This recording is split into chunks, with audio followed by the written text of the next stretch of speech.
Baseball state championships here at UCCU Ballpark. Hello everyone, my name is JT Wister, still excited to be with you for what figures to be a fantastic week of action here at Utah Valley University. It'll be the Vikings kicking it off against the Falcons. The Falcons, the top seed in our tournament, versus the 8th-seeded Pleasant Grove Vikings. These pair of Region 4 foes set to face off for what could be the final time. The loser of this game will move into our losers bracket. The winner will advance. Let's give you the starting lineups first. In the field for the Falcons, it's going to be Max Johnson at catcher, Chase Youngberg at first, Ty Evans is going to be at second, Ike Pickle at third, Isaac Johnson at short, Dalton Young in left field, Crew Sheck in center field, and Gavin Bauer in right field. And getting the start on the mound for the Falcons is Tyler Ball. Looking at the bats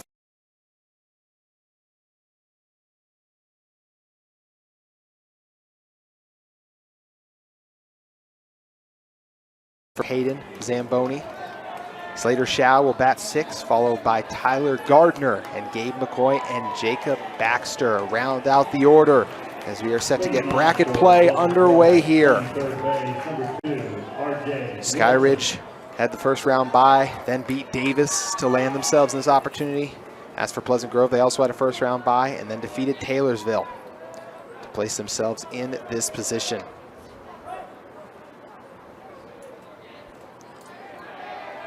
RJ Wilson, first up inside the batter's box. They face off against Ball. A big hack and a miss for strike number 1.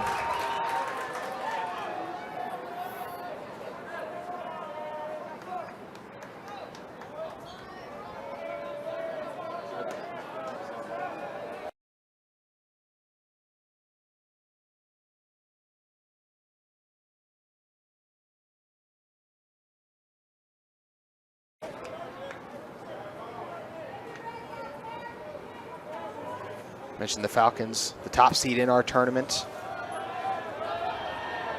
Currently 19-5 on the season, 15-11 overall.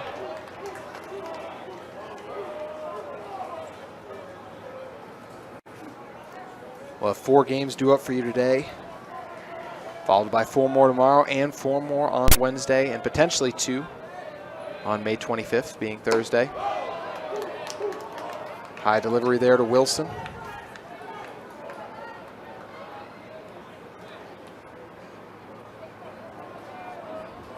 Falcons 13-3 in Region 4 play. Pleasant Grove 9-6. The top 2 teams from that region count currently 2-2.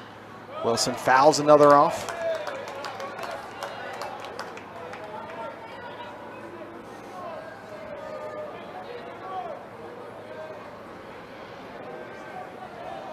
Wolfgram on deck. Shao in the hole for the Vikings. Ball gets the first strikeout of the day. What a start for the Falcons defense and for Ball. The catcher, number 21, Tua Wolfgram.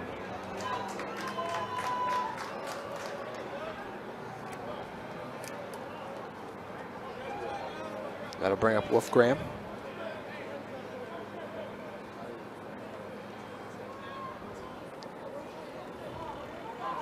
Wolfgram on the season so far, 5 home runs, 6 triples. He's brought in 27 runs, the most of anyone on the Vikings.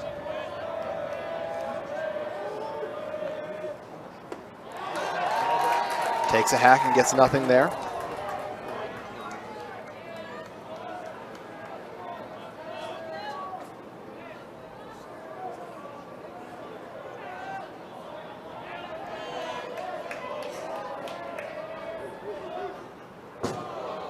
High delivery as that one gets away from Ball.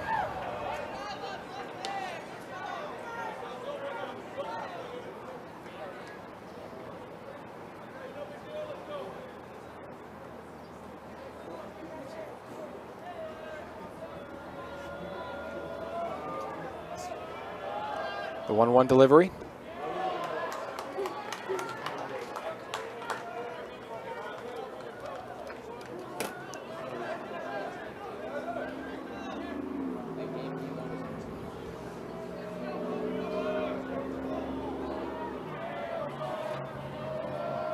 Wolfgram.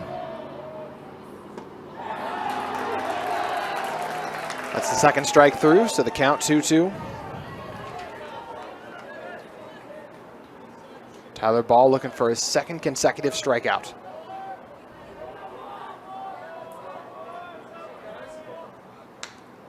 Instead, it's fouled off.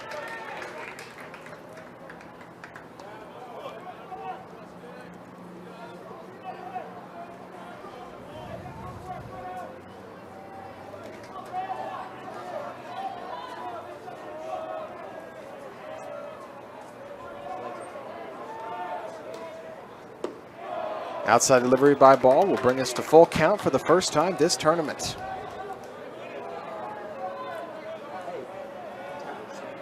Mentioned this Vikings team 15-11 overall on the season. Scored 101 runs and allowed 85.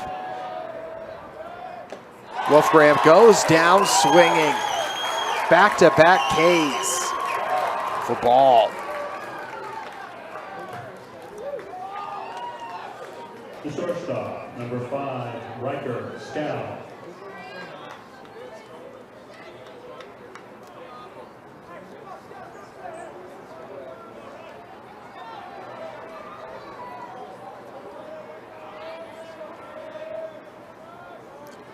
Scow is going to have our first base hit of the day as that one deflects off the glove, and Scow thinking about stretching into a double, but forced to head back. So Riker Scow waits no time getting on base.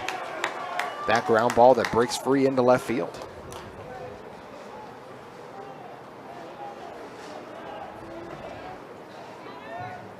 Left fielder, number 6, Tanner. It was Isaac Johnson trying to make a diving play at it at short, but just reached just off his glove.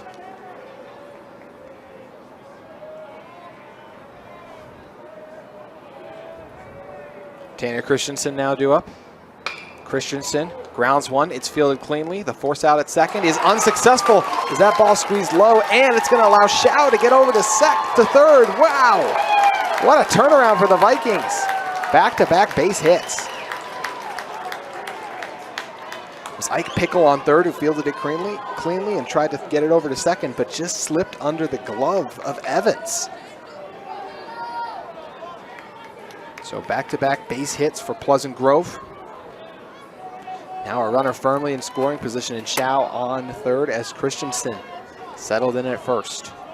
Now bring up the designated hitter, Hayden Zamboni.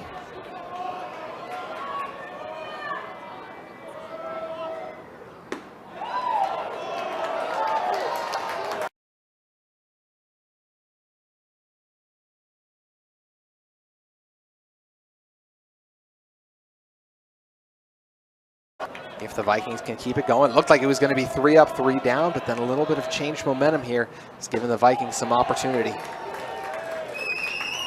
Strike delivery by Ball evens the count at 1-1.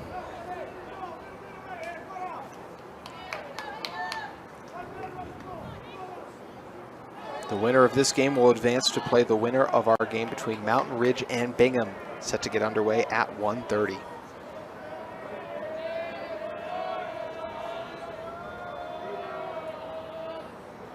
Zamboni. It's the outside pitch go through. Count goes to 2-1.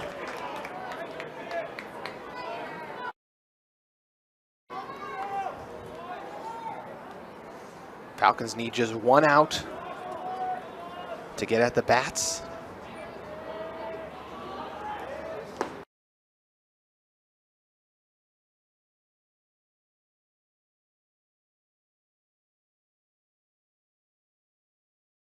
First.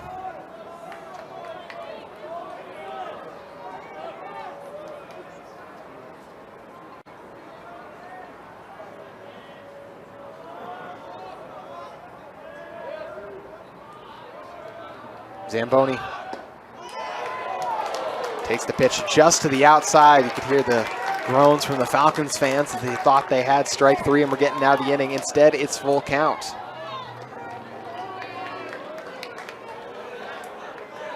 Christensen wisely heads over to second, just recognizing the opportunity he had as they didn't want to try to make the throw and risk Shao being able to score. So now 2 runners in scoring position, full count.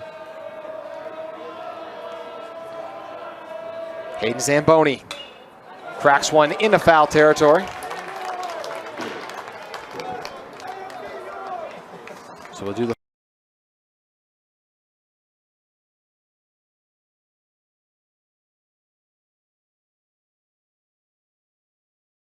Vikings a glimmer of hope here in the top of the first to strike first. Zamboni. Strike three, so 3 strikeouts in the top of the first by Ball. The Vikings are forced to leave 2 runners stranded on base as the Falcons defense holds strong, and they're at the bats. When we return, you're watching KSL Sports Rewind. First strike delivered of the at-bat. 2-1 the count.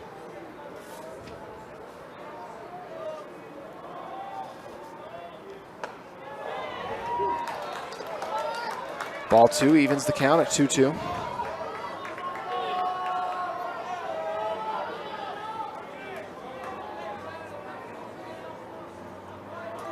Baxter wastes no time, delivers another. And it's fouled off.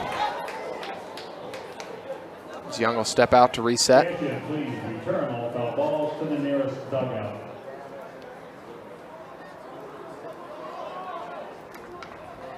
Young resets.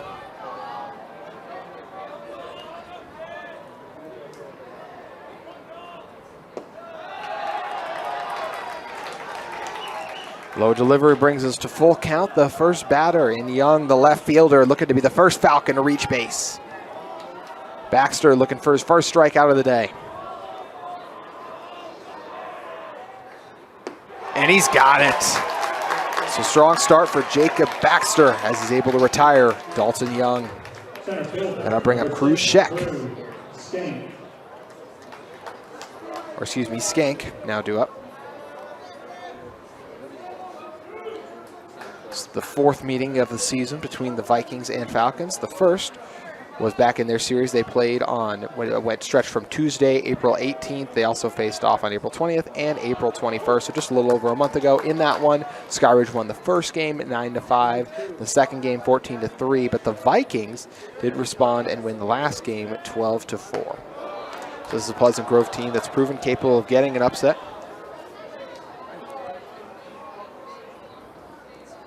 1-1 the count. Person currently facing Shank. No delivery for strike number 2. Could be in the midst of an early pitcher's duel here. As Baxter's looking for a second consecutive strikeout, trying to start the day just as Ball did with back-to-back Ks right here. Instead, it's fouled off, and we'll do it all again.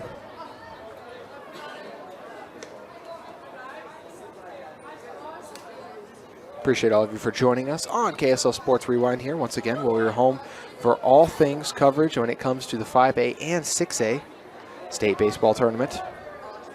Dusty Lister has you covered down at BYU, and I'll be here all week at UVU, recapping the 5A action. 2-2 count off that pitch delivery into the dirt.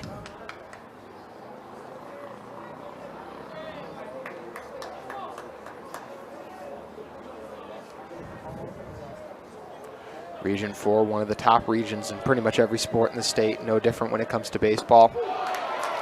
And strike number 3, wow! Shank goes down watching, frustrated as he heads back to the dugout. What a start for Jacob Baxter. Nearly allowed Young to reach base via the walk, but was able to fight his way back in the count. And now sits in a position here where he's 1 strikeout away from getting his team back up to bat. Now, as I was saying, when it comes to Region 4, I mentioned the Falcons, the top seeded team in our tournament with that 19-5 record. Pleasant Grove not far behind them. That 15-11 record overall. Also going to be in action here is going to be American Fork, 15-10 on the season, and Westlake, 12-18. Those 2 teams will face off against each other at 4:30 later today.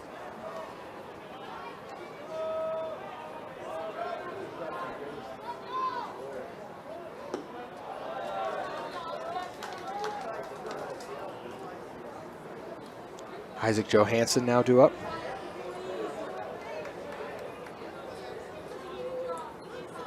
One the count. 2 outs, no one on base. Beautiful strike delivery that time from Baxter. Now just one pitch away from 3 consecutive strikeouts to retire the Falcons' prolific offense, the highest scoring offense by a wide margin, or excuse me, just by 2 runs, but far surpassing what the Vikings have, 221 to 148 in terms of runs scored. And going down swinging and being retired is Johansson. What a start for Baxter and Ball. Both pitchers dialed in early. Can they keep it up? Stay with us on KSL Sports Rewind to find out. No hit. The right fielder, number 26, Slater Scow. Braden Marks looking sharp on the mound for the Vikings in that previous inning. Apologize for earlier saying it was Baxter, but Braden Marks, a man with 3 strikeouts. And speaking of guys with 3 strikeouts, it's exactly what Tyler Ball has.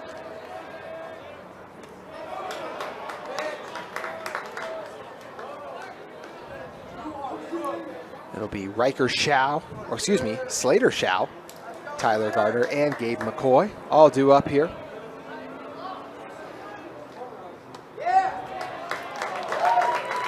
Top of the second. 2-0 the count. Zamboni struck out to leave 2 runners stranded on base for the Vikings. Shao cracks one, but it's directly to second baseman Ty Evans, who easily makes the out. As the low line drive is retired. Bring up Tyler Gardner now. Tyler Gardner.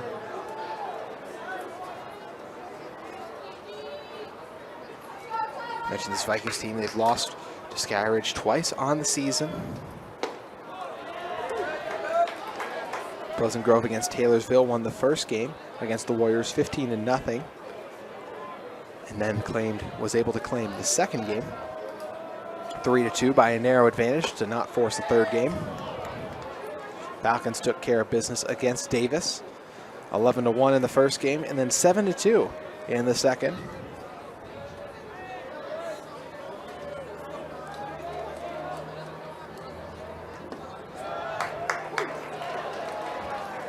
One, 2 the count. Tyler Ball looking for yet another strikeout.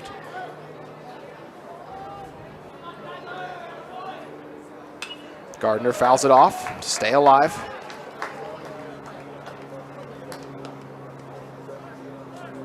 As we said, the winner of this game will go on to play the winner of the Mountain Ridge Bingham game, the 5 and 13 seeded matchup. And then tomorrow we'll have the loser will go on to play the loser of that game. Gardner goes down swinging. 4th strikeout of the day for Ball. The center fielder, number 7, Gabe McCoy. Gabe McCoy now due up. 2 outs in the inning, no one on. This is where we saw the Vikings make their last rally. Look to do so again here. With Baxter on deck and Wilson in the hole, the top of the order for Pleasant Grove if we reach that far.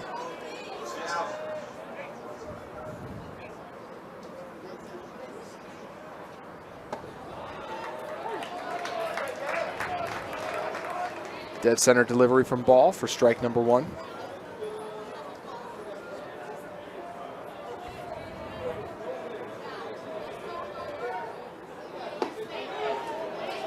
That one just to the outside here. The Falcons fans, once again frustrated, thought that was another strike. 1-1 the count. Both fan bases for the Vikings and Falcons showing up in good support. Taking a hack and getting nothing was Gabe McCoy there. Ball once again in great position to get the top-seeded Falcons out of the inning.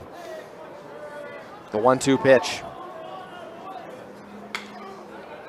And it's fouled off by McCoy to stay alive.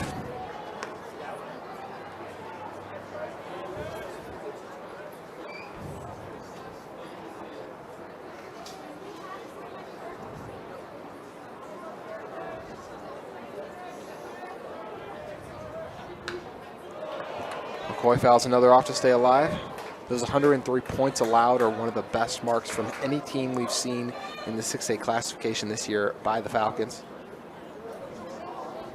They're the only team in the region not to allow over 125 runs. And swinging on the high pitch was McCoy. So 5 strikeouts in just 2 innings already for Ball, who is absolutely balling here early. We'll see if the Falcons can convert some defense into offense when we return on KSL Sports Rewind. Braden Marks was magnificent in the bottom of the first. 3 consecutive strikeouts. And now be due up to face off against his fellow pitcher, Tyler Ball, Ike Pickle, and Ty Evans. All due up here as the Falcons look to break our tie and advance to tomorrow's winner's bracket game. That game scheduled for 7 o'clock tomorrow, where the winner of this game will be taking on the winner of the game between Mountain Ridge and Bingham, due up this afternoon.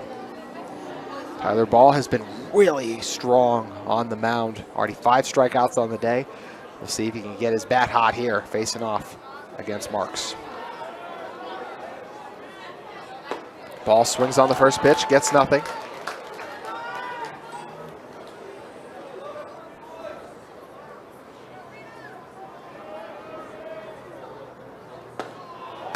Ball swings on back-to-back pitches and the same result. Curly trailing in the count 0-2. Marks a 6-3 record on the season. And already has 4 strikeouts through 4 batters faced as he takes down Ball in 3 straight pitches. Third baseman, number 20, Ike Pickle. Marks looking really sharp early as he's locked in. Ike Pickle looking to change that, the third baseman for the Falcons.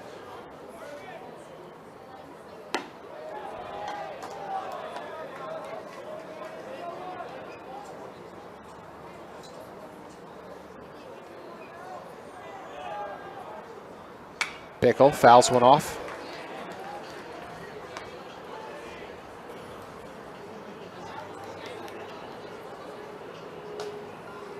Pickle on the season in 25 at-bats, or excuse me, in 25 games played. 3 home runs. Fairly behind in the count, 1-2 now.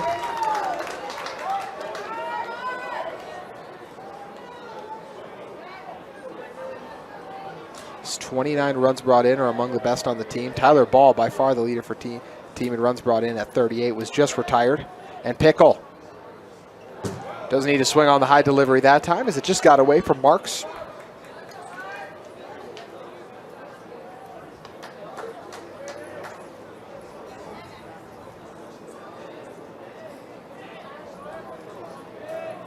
Two the count here early. And Pickle goes down swinging. That is now 5 straight strikeouts for Braden Marks. Our 2 pitchers have combined for 10 strikeouts, and we're not even through 2 innings. But there are 2 outs in the bottom of the second currently. Ty Evans looking to get the first hit of the day for the Falcons. Evans took a big swing, but got nothing that time. Vikings credited with just 1 hit at the moment. And then that second one currently charged as an error against the Falcons as they couldn't field it cleanly at second. Evans takes a hack at another. 0-2 the count.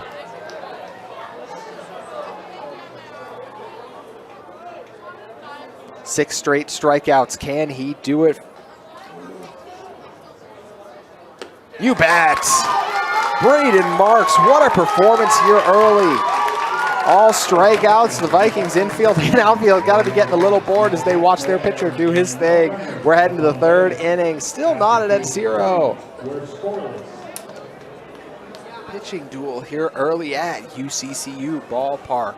Ball already on the day with 5 strikeouts, 6 on the day overall for Braden Marks. We've reached the last batter in the order for the Vikings, and it's going to be Jacob Baxter. Gardner and McCoy both retired via back-to-back strikeouts. Vikings did get 2 hits early on. One of them made it by an error too, but they left 2 stranded on base. That one collided with the net and nearly took off one of the heads of one of the Vikings, but they appear to be okay.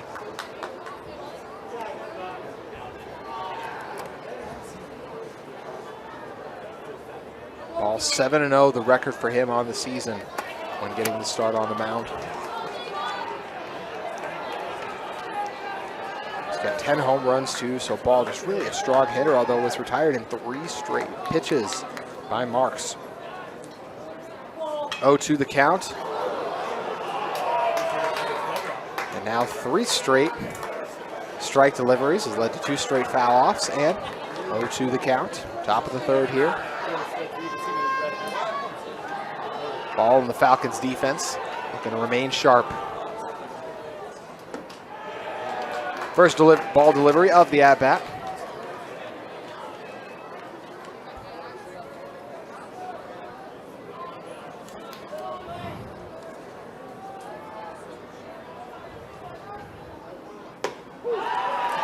And Baxter goes down watching. Now 6 strikes for Ball on the day. So both pitchers with 6 strikeouts here early. We've had just 1 hit and 1 error overall. RJ Wilson due up for the 2nd time now.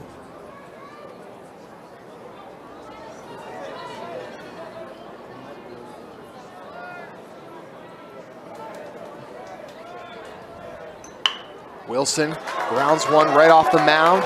It's fielded. Oh, couldn't quite squeeze it in, but either way, it'll be an RBI. It'll be a single, excuse me. So Wilson situated on first on the well-hit grounder off the mound. The catcher, number 21, Tua Wolfgram. So Tua Wolfgram now due up. Last time we saw Wolfgram, he struck out, but that was exactly how it was for Wilson too. Last time we saw him, he struck out, and we just saw him get a base hit.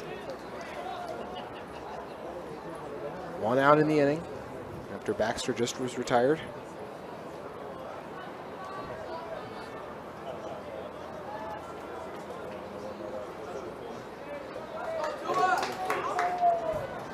Wilson on the season's brought in 14 runs for his team. Has 2 doubles too. And 3 homers, now in a chance of being driven in by his teammate Wolfgram. Wolfgram on the season, 27 runs brought in. Highest mark on the team. Last time we saw him, he struck out. Also owns 6 doubles and 6 triples with 5 home runs too and 26 games played overall. Wolfgram 0-1 in the count currently. Goes to 0-2 after taking a hack there.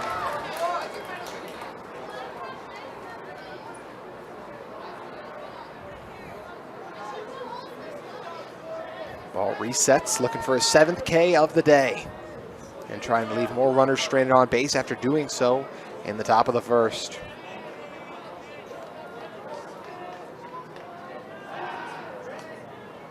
Pickoff attempt down to first, unsuccessful. As Wilson safely dives over. 2 hits on the day here early for the Vikings. Technically 3, but the one was an error by the Falcons. Falcons still in the hunt for their first hit. Wolfgram rips one into foul territory. Fighting to stay alive. Trying to avoid being the first batter of the day to strike out twice. Riker Schau on deck. He had the first base hit of the day for the Vikings or for either side.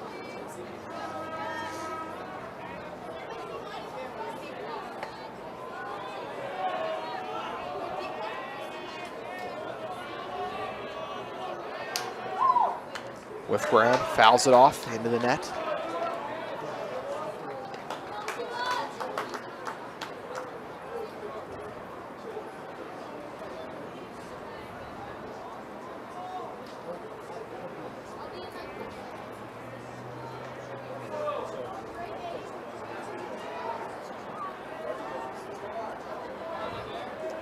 Wolfgram awaits the 0-2 pitch from Ball. And he goes down swinging for the 2nd consecutive at-bat. 7 strikeouts for Tyler Ball here early. And I'll bring up Riker Schau.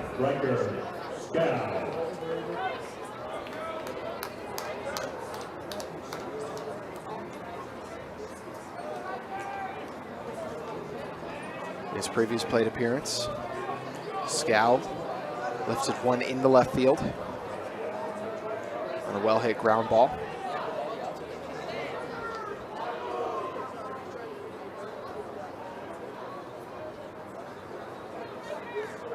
2 outs now, Vikings trying to break this tie that's currently knotted at 0.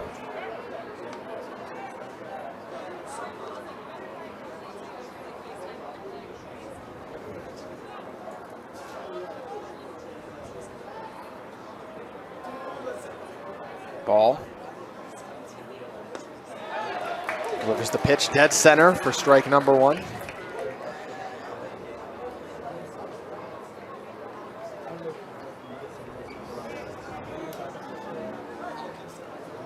Scow resets.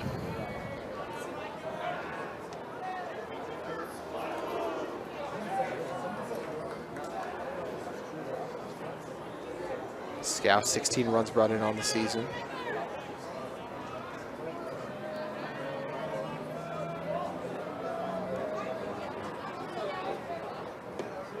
Outside delivery there. For ball number 1. Scow 1 home run, 2 triples, 7 doubles. 7 doubles, the most by anyone on the Vikings. Doing so here could potentially give Wilson the opportunity to score. See Max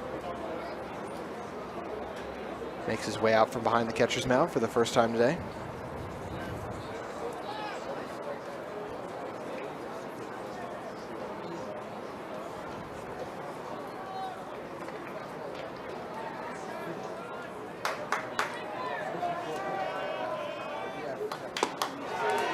So whatever Joe Hallison and Ball talked about worked out well. 1-2 the count.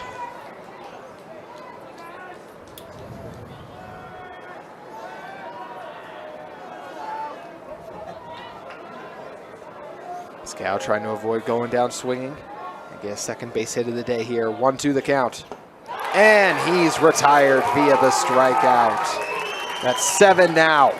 All ready for Ball. And there's another pitcher ready to retake the mound, who's also been really strong when it comes to strikeouts. That's Braden Marks. We'll see what he has coming up when we return on KSL Sports Rewind. You're watching the 2023 State Baseball Championship Tournament. It's been 3 Falcons up, 3 Falcons down through 2 innings at the bats. Looking to change that is going to be Gavin Bauer, Mason Thompson, and Chase Youngberg. All due up for the first time. 8 strikeouts. I misspoke when we left the top of the second. It's 8 strikeouts actually for Ball so far. And we've seen 6 here early for Marks. Marks mentioned that 6-3 record for him overall on the season when taking the mound. Looking to improve on that here early.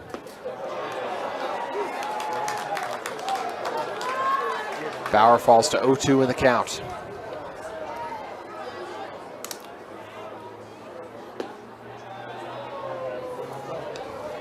Make it 1-2. Bauer looking to be the first Skyridge player to get a base hit today. He rocks one into right field, but it's just going to end up in foul territory. Bauer on the season. He's brought in 10 runs, 2 doubles, no triples, and no home runs. Looking to boom one here to get the bats hot and avoid being the 7th consecutive strikeout by Marks. It's a ground ball.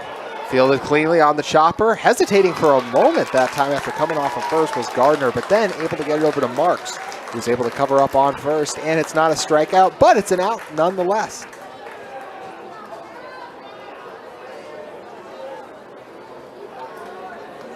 That'll bring up Mason Thompson, the designated hitter. The designated hitter, number 14, Mason Thompson. Thompson on the season. 18 runs brought in. 8 doubles. 1 triple and 1 home run too. Thompson allows the high delivery to pass. Falcons, one of the most prolific offenses, not just in Region 4, but in the state, in danger of going through their entire order without no one reaching base so far here early or without even getting a hit.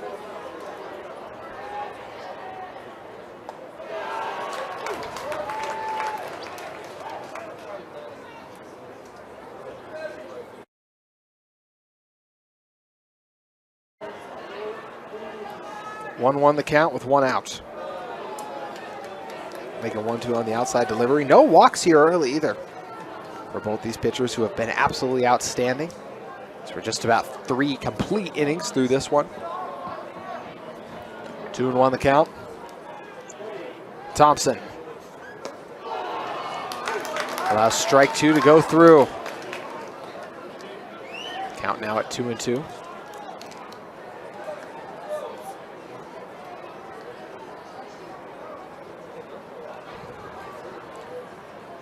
Marks looking for strikeout number 7. Can he get it here?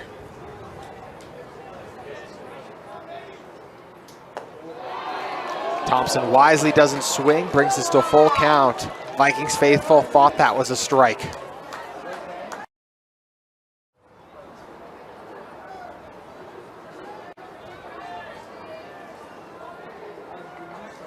Marks delivers a low ball to even the count at 1.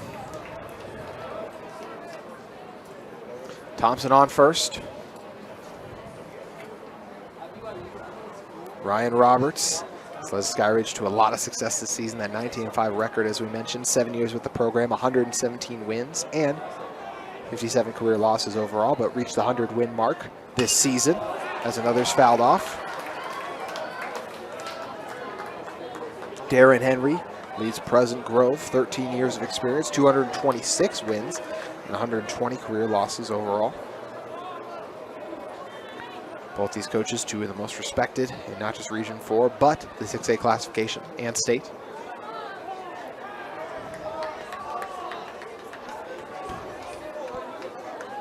One, 2 the count. Bottom of the third, we remain knotted at 0.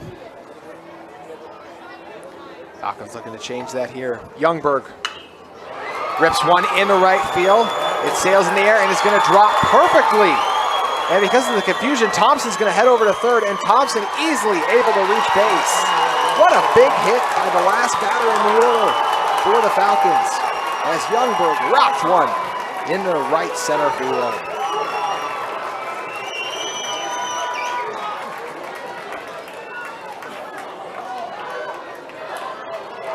Going to bring up Dalton Young.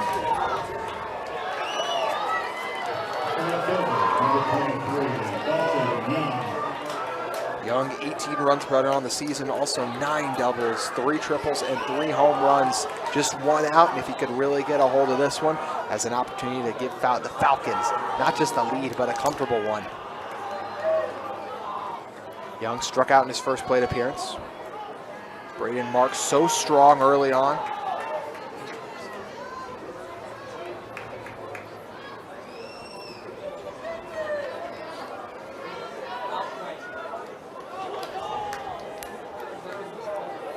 So 2 runners on base. Young looking to bring him home. Bringing the heat, but that ball had gotten away from Wolfgram for a moment, and that allows Youngberg to easily make it over to second. So now 2 runners in scoring position for Skyridge.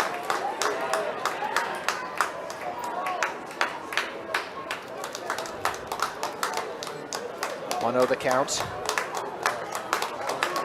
Braden Marks so strong early. Through the first 6 batters he faced, he struck all of them out. And he hadn't allowed a hit until he faced the 9th batter in the order for the top-seeded Falcons. Marks able to get back on track with that strike delivery there, even the count at 1.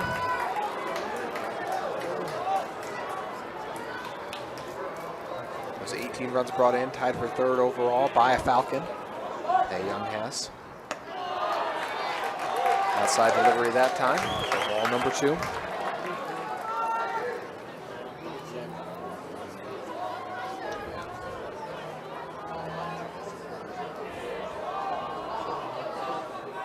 Young, the left fielder.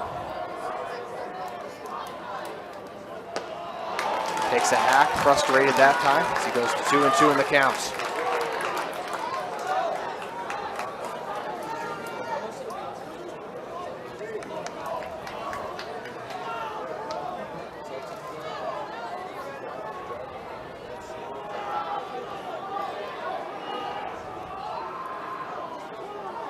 Young calls for a time. Thought he was ready for it, but taking an extra second. Still just one out. Kushek on deck.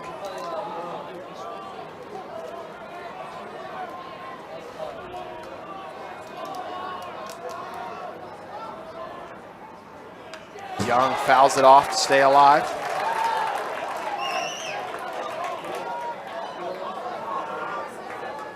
Gotta imagine even a sacrifice, even one from smash into the outfield, a sacrifice fly would bring in Thompson.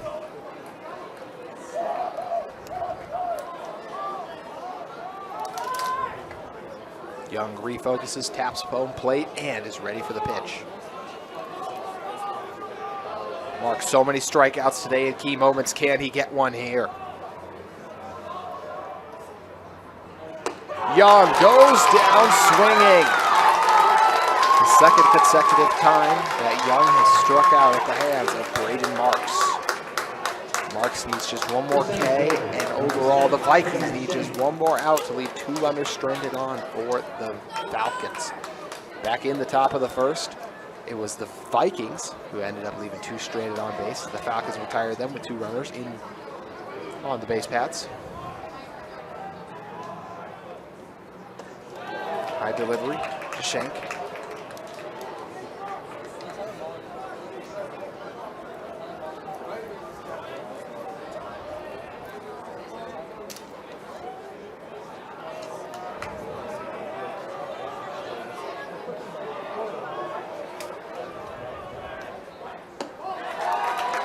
Shank goes to 2-1 in the count.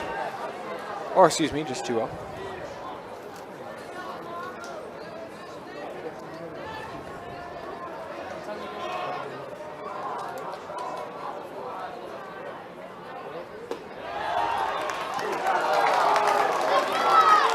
Strike call there. The Falcons faithful do not agree with it.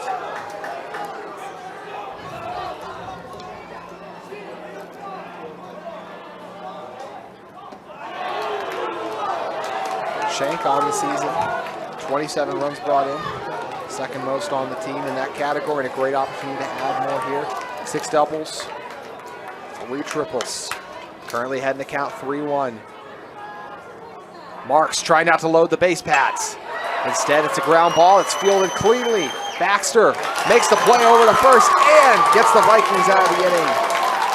They gave up a few base hits for the first time today, but at the end result is still the same as the Falcons are forced to leave 2 stranded on, and we still remain scoreless heading into the 4th. Stay with us on KSL Sports Rewind at UCCU Ballpark.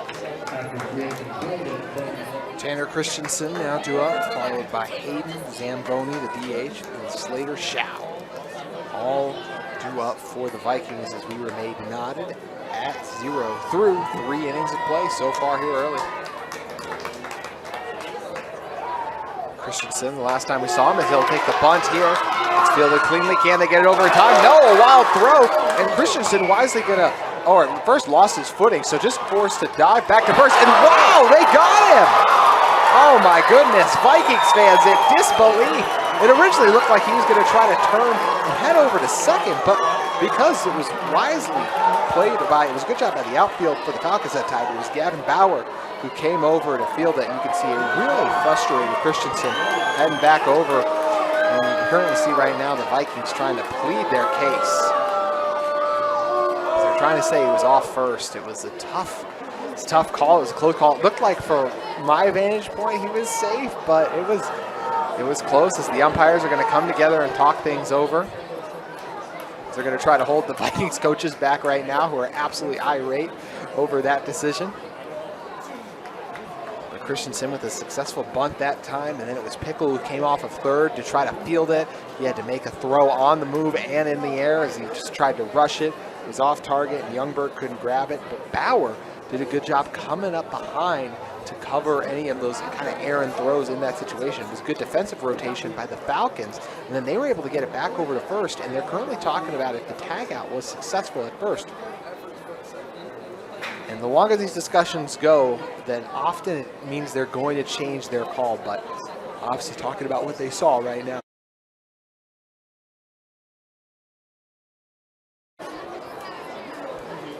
kind of a tie. It obviously goes to a runner. That one looked like, you could argue a tie. I thought that Christensen had it, personally, from my vantage point, but it's definitely a close call, as we see our umpires still huddled up talking about it at the moment. Waiting a decision from them.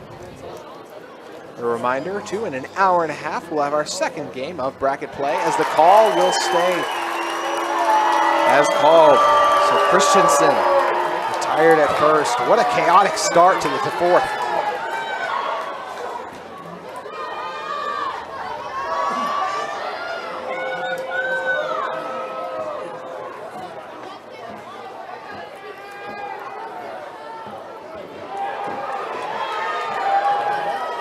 The Vikings still trying to plead their case and talk things over a little bit, but it's not going to amount to anything. Hayden Zamboni now grew up. Last time we saw the designated hitter, he struck out and ended up leaving 2 Vikings on base. Looking to turn things around here with 1 out, and nearly had 1 on. As Vikings mentioned, still trying to plead their case, but it's going to be unsuccessful. It's a thing coaches can try and come talk about it all they want, but these umpires in any sport, refs, umpires, officials, whatever you want to call them, really don't change their mind, especially after they've come together to make that kind of a decision. I understand the coaches just want an expiration, but it's not going to change the outcome. 3 hits overall in the day now for the Vikings. 1 for the Falcons in that previous inning. Zamboni fouls one off.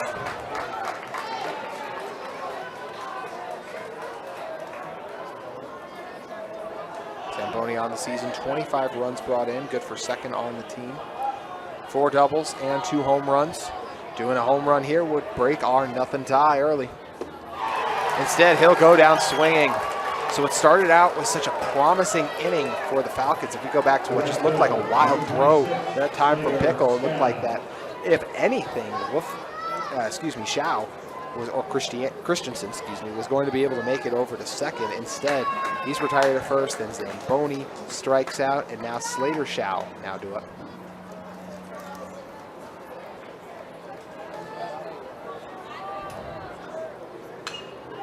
Shao fouls off the first pitch. Shao on the season, 7 runs brought in, 2 doubles. Looking to get the Vikings to mount another 2-out rally, as they did successfully in the top of the first, but they weren't able to score any runs off it.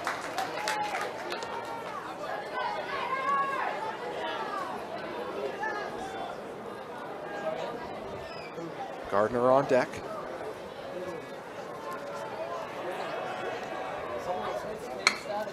This one lifted in the center field, and there's no one there to cover it up. So taking a base hit is Slater Shao.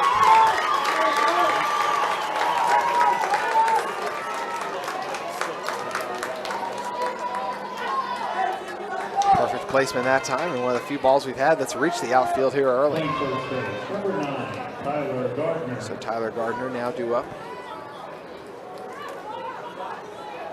Still 2 outs in the inning, though.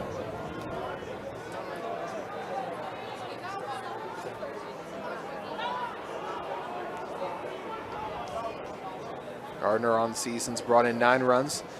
If he could really get a hold of this one, he'd have a chance to, but still 2 outs, so he's got to be careful. Also 2 doubles, 26 games played. And that one gets away from Johansson.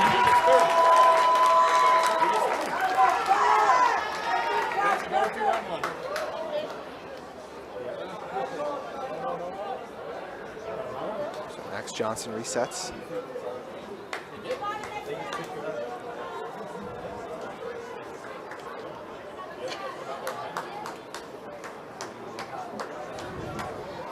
Johnson, the 2025 catcher, standing at 5'6", 130 pounds. Resets, and amidst all that chaos, Shao, able to head over to second.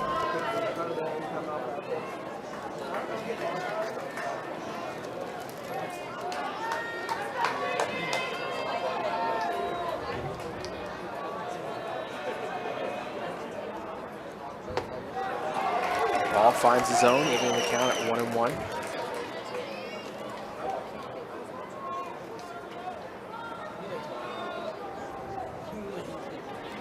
Ball 1 strikeout away from 10. Currently 1-1 the count.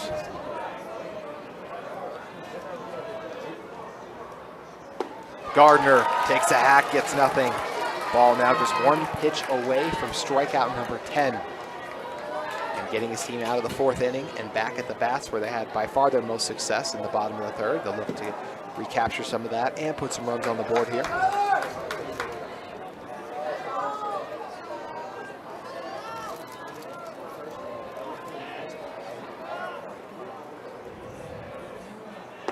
Gardner goes down swinging. Tyler Ball, 10 strikeouts already. Falcons defense dialed in. We'll see if they can get their offense on track when we come back at Utah Valley University. The Falcons left 2 runners stranded on base the last time we saw them.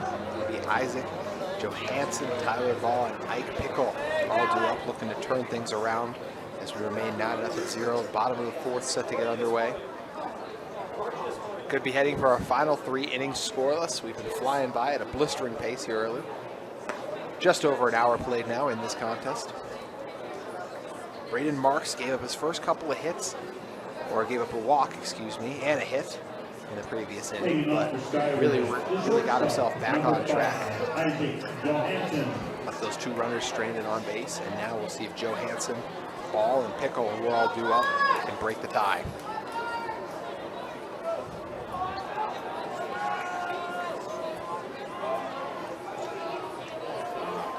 Johansson, 12 runs brought in on the season.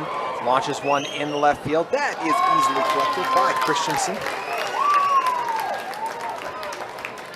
So Johansson swings on the first pitch and is retired on it. Now to bring up Tyler Ball. Ball, as we mentioned, such a prolific hitter. 38 runs brought in, 7 doubles, 4 triples, and by far a team leading 4 home runs.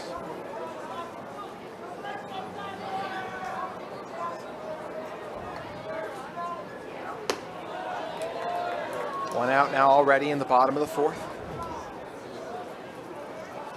Ball, last time we saw him, struck out in 3 straight pitches. 1-1 the count currently.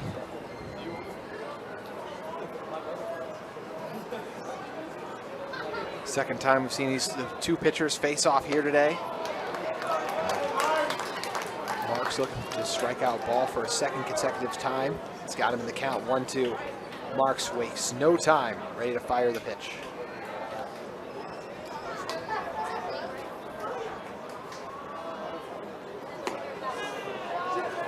Ball wisely watches that one pass. Count now at 2-2.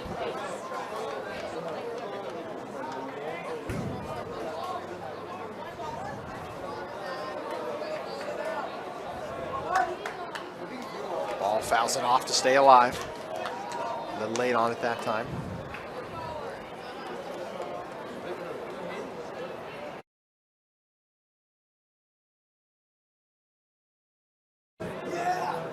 Ball cracks one in the shallow left field. It's a base hit, just the 2nd of the day for Skyridge. McCoy came over from center to scoop it up. It was kind of hit in left center field, more so we'll say. Either way, 1 runner on base now. Just 1 out. This is the exact same situation we saw play out in the previous inning. We'll see if Ike Pickle can make something happen. He also struck out in the last time we saw him, part of that string of 6 consecutive strikeouts. Pickle, 29 runs brought in on the season. It's good for 2nd on the team overall. 8 doubles. 2nd on the team in that category. 2 triples and 3 home runs. Wisely dodges that delivery there to even the count at 1-1.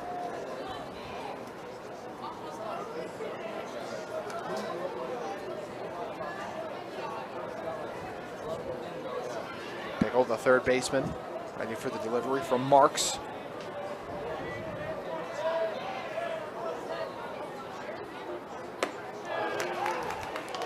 Off attempt down to first, unsuccessful as Ball dives and able to keep a hand on the base pad. 1-2 the count. 7 strikeouts for Marks. Looking for number 8 on this delivery. Two pitchers have combined for 17 strikeouts here early.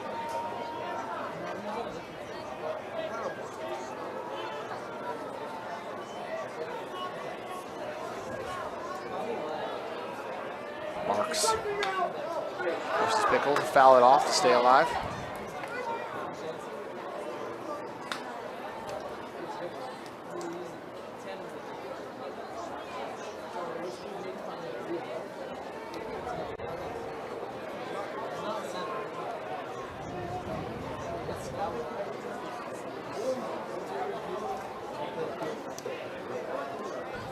Pickle steps out for a moment as we'll do a quick ball swap.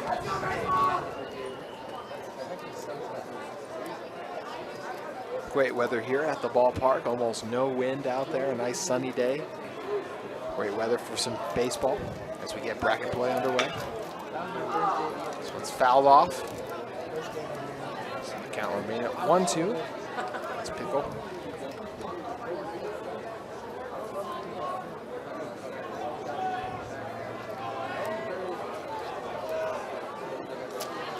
Marks checks ball at first. Refocuses his attention to home plate and set for the 1-2 delivery. And Pickle goes down watching. Second consecutive at-bat. He struck out today. Number 2, Ty Evans. Ty Evans now drew up. Evans struck out the last time we saw him. Doing so here would get the Vikings out of the inning. Falcons looking to extend it. Evans, 14 runs brought in on the season, 5 doubles and a home run. Evans took a big hack, squeezed it, deflected off his bat and into the glove of Wolf Graham, who collects it.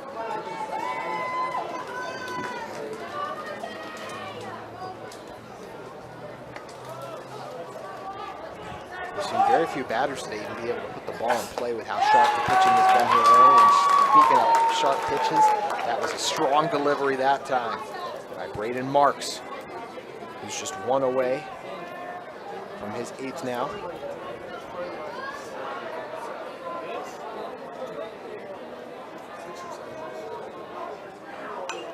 So it's fouled off by Evans.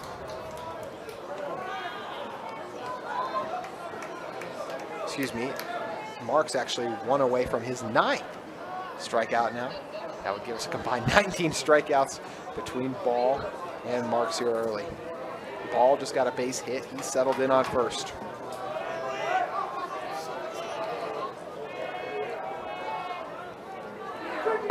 Ball going for second. It's going to be close. In fact, I don't think he got there as he was tagged out and retired. A great throw by Wolf Graham to the put out, hooking up with Baxter, who came over to cover second. So Ty Evans will still be due up when we return to the Falcons. But first, it's the Vikings getting us underway at the top of the 5th. Don't go anywhere. You're watching KSL Sports Rewind.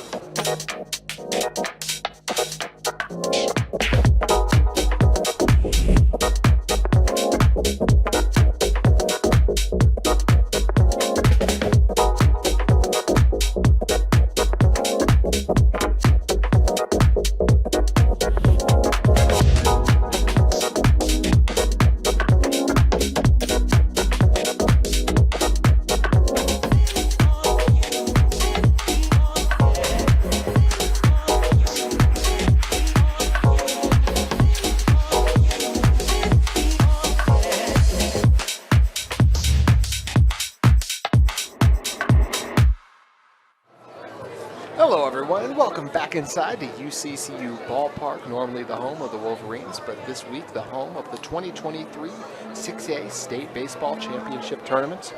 I'm JT Mr. Still excited to be with you all week long here. Gabe McCoy, Jacob Baxter, and RJ Wilson all due up, looking to break our tie. 3 innings to go in our matchup between the top-seeded Skyridge Falcons and the 8th-seeded Vikings. A reminder, our second game of the day is going to be between the 5th-seeded Mountain Ridge Seminoles and the 13th-seeded Bingham Miners. Last time we saw McCoy, he struck out, looking to avoid being the 11th strikeout of the day. So 18 strikeouts between our 2 pitchers combined. Ball with 10 strikeouts through 4 innings.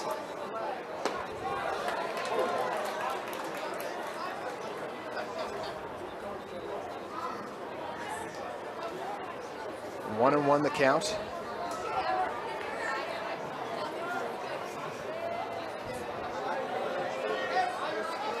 McCoy takes a big hack, gets nothing. Now count goes to 1-2.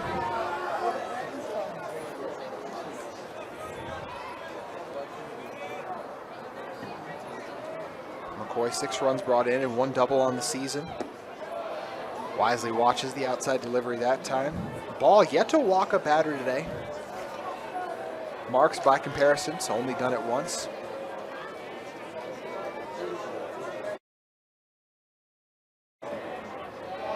The 2-2 delivery.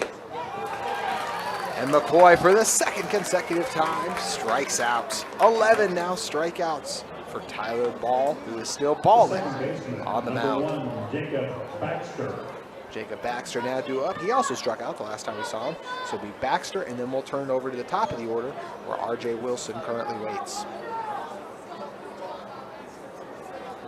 4 hits on the day for Pleasant Grove, 2 on the Falcons. Falcons also charged with 1 error that allowed the Vikings to reach second, but they were able to make sure they left 2 runners stranded on base.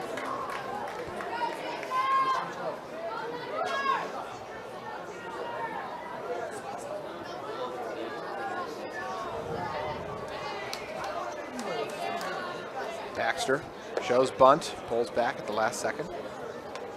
He's drove in 8 runs on the season overall, Baxter.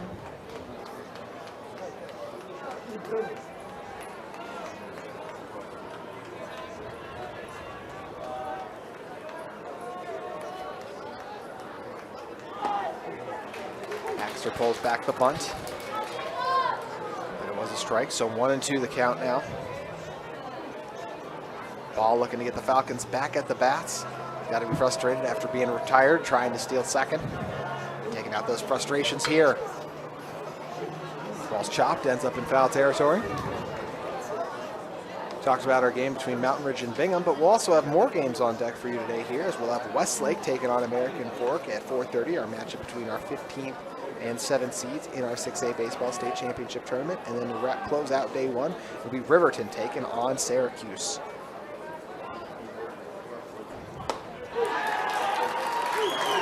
Strike number 3 is pure by Ball. Baxter is retired again. So McCoy and Baxter have combined for 4 strikeouts here early. In fact, we are now all the way through 2 complete rotations of the batting order, with Wilson coming back up again. Wolfgram, Zamboni, Gardner, McCoy, and Baxter have all been struck out. So 5 different batters overall have been struck out, each twice by Ball. He's up to 12 strikeouts now on the day, facing off against Wilson. Wilson, the last time we saw him, struck out. And then, the first time we saw him struck out, but the last time we saw him, he had a well-hit grounder that bounced off the pitcher's mound and allowed him to reach first base. Currently trails in the count 0-2, though, with 2 outs.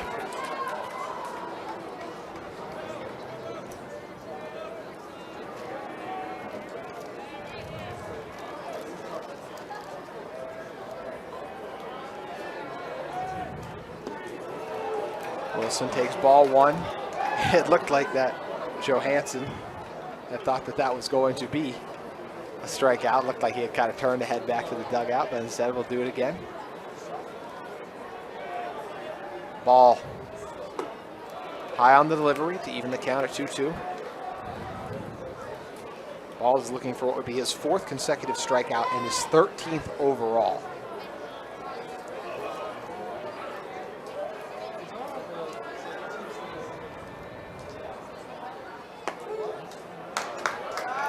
Outside delivery there.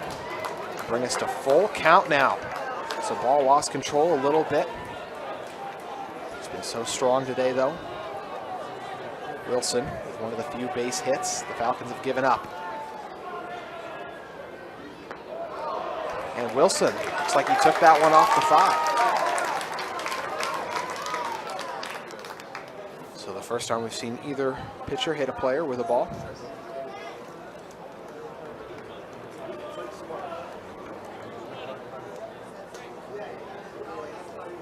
We were at full count that time around, so it'll be interesting to look back on it and see if something changes here. And it looks like we're going to have a pinch runner going down to first as well. And that pinch runner coming in for the Vikings. It's going to be Drake Terry. So Terry takes his place, and we'll have our first mound meeting of the day as the Falcons infield comes together. Ball still on the mound after the lengthy discussion there. Still 2 outs. Tua Wolfgram due up. Wolfgram back-to-back strikeouts. The catcher looking to turn things around here. With a runner on first. Off attempt down the first, unsuccessful. Drake Terry, the 2025, or excuse me, just the sophomore. 5'11", 170. This one blasted into foul territory. As some kids nearly tried to make a play on it, but wisely avoided as that one was coming in pretty hot. Please return all foul balls to the nearest dugout. 0-1 the count after Wolfgram launched that one.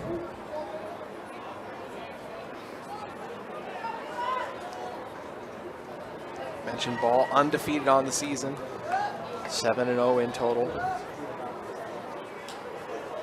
Looking to go to 8-0 today, and if something were to happen, they were to fall in this one, it'd be hard to fault him after he's had 12 strikeouts so far and hunting for number 13 here. Although he delivers his first ball of the at-bat, bringing the count to 1-1.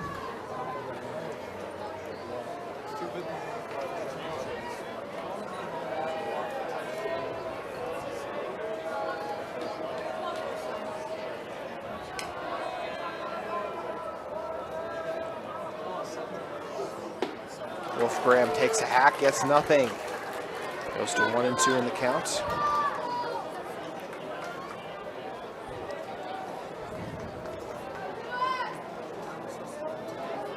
Vikings have left a couple runners on base today, 4 in total. Looking to avoid doing so here.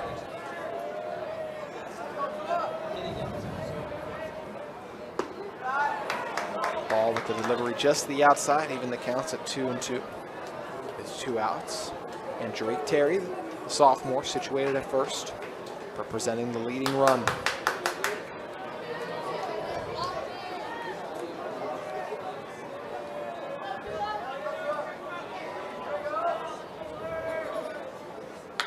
Wolfgram pops it up in the air, called for, and waiting on it, collected, as that one seemed to hang in the air forever. But eventually Chase Youngberg comes off first to grab it, so the Vikings forced to leave another runner stranded on base. The Falcons defense continues to be sharp, led by the 12 strikeouts we've seen so far from Tyler Ball. We'll see if the Falcons can take a lead as we remain knotted at 0, bottom of the 5th, on deck. Welcome back inside UCCU Ballpark. Our pitching duel continues. It'll be Gavin Bauer, Mason Thompson, and Chase Youngberg, the back of the Falcons order, all due up to face off against the Vikings. We talked to you about how Skyridge landed in this position. Now we'll do the same, telling you about the Vikings and what they've been able to do on the season. Pleasant Grove started out their season looking sharp with a couple wins against Fremont and Crimson Cliffs, but then lost a close one to a school they took out when they traveled out to Colorado, Nevada. Overall, in the Nevada trip, they went 0-3 on the season, but gained good experience as they were able to take on Arizona after that too and get an out-of-state win. Then headed to California. A lot of out-of-state opponents for the Vikings, as I mentioned. Fremont and Harriman, really their only ones they played in-state, so really interesting experience for them overall, getting to go out of state and get those great opportunities to play ball in other states. Then when it came to region play against American Fork, they ended up losing the series to the Cavemen, lost the series to the Falcons, also lost the series, or beat Lone Peak after losing the first game. Then against Westlake, dominated the Thunder in a few games. Against Corner Canyon, they were also able to claim the series and then beat Taylorsville to place themselves in this position. They outscored the Warriors by a score of 18-2 overall in those 2 games, and now find themselves in this situation, knotted up at 0. Bauer fouls it off, unplayable.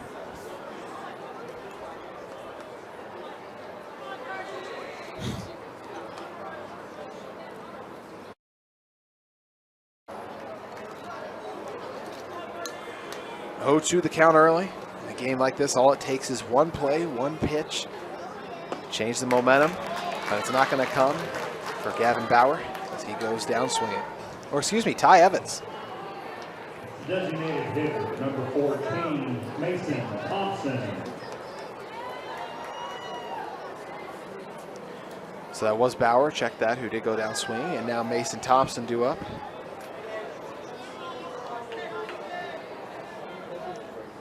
Thompson takes a hack, gets nothing. Last time we saw Thompson was able to reach base via the walk, the designated hitter for the Falcons.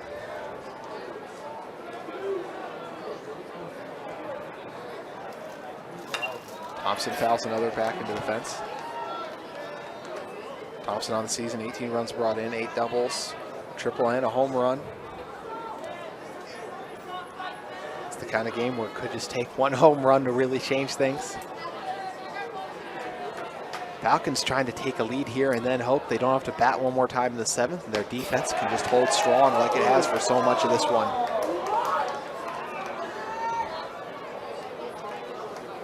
One, two, the count.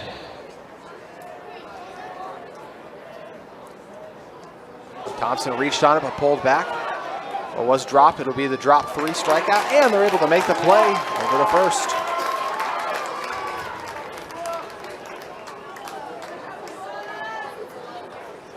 So back-to-back outs now as this defensive battle continues.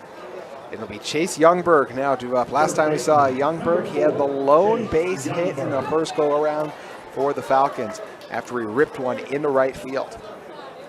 Since him, only Tyler Ball has had a base hit. Falcons talking about how they want to play this one. See what Coach Roberts is thinking.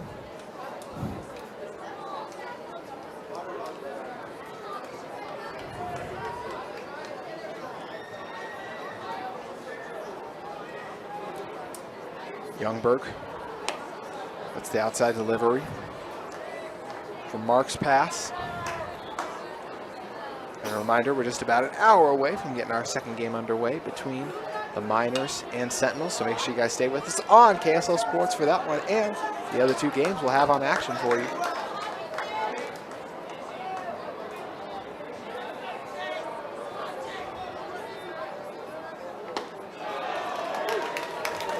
Youngberg lets another low delivery go through. Or excuse me, that was a strike, so 1-2 the count. Marks 1 pitch away from getting the Vikings out of it. It's a slow roller grounder that's fielded cleanly. They'll flip it over to Marks, who steps on first to retire Youngberg for the first time today. So once again, the Vikings defense holds strong. Both defense holding strong. We've played 5 innings and no runs, just 6 combined hits here early. 6 coming up. We'll see which of these teams can take a lead. If it'll be the Falcons or the Vikings. Stay with us on KSL Sports Rewind to find out. Riker Schau, Tanner Christensen, and Hayden Zamboni all due up to try to break our tie. We've played 5 innings so far. Both sides have left a few runners on base, but for the most part, it's been the pitching of Ball and then Marks that have been the difference here early. Both pitchers have combined for over 15 strikeouts. In fact, Ball himself, both pitchers have combined for over 20 strikeouts. Ball himself currently sits with 12 through 5.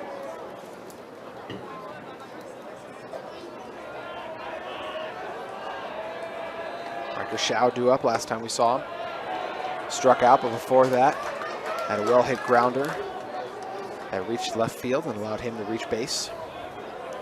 2-0 the count currently.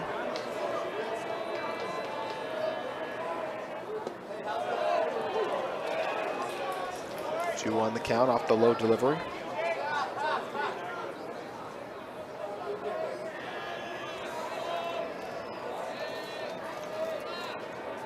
Ball. See the time called. So I'll reset and do it again.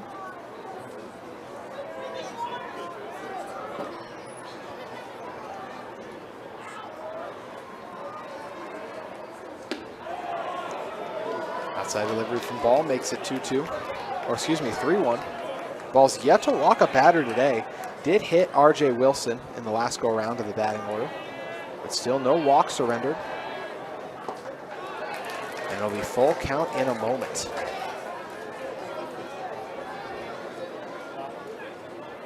So Ball looking for his 13th strikeout of the day. Shao looking for a second base hit. It's a high-flying chopper that's easily collected on first by Youngberg, and he'll tap the bag.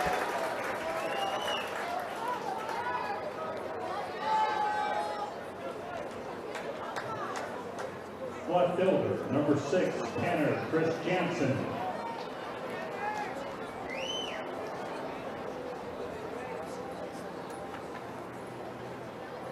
So not a strikeout, but obviously one the Vikings will still be happy with.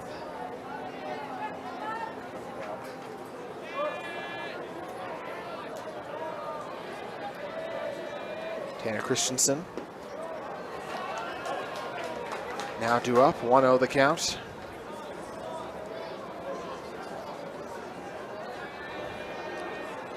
These offenses, both on the season, combined to score over 300 runs. Or excuse me, over 350 runs, but today just haven't been able to find that same success. 2-0 the count once again for Ball. We saw him fight his way back last time. Christensen was retired on that controversial. He had that bunt. Looked like he was going to be able to make it to base safely at first, but then there was the confusion and everything that happened, and looked like he just wasn't able to dive back safely to first. That was a controversial call at the time. Playing big dividends now. 3-1 the count as the Falcons fans not pleased with that call.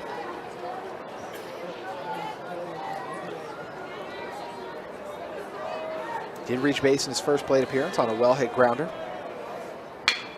This one's chopped, fielded cleanly by Johansson, but the speed of Christensen beats the throw. Base runner on for the Vikings.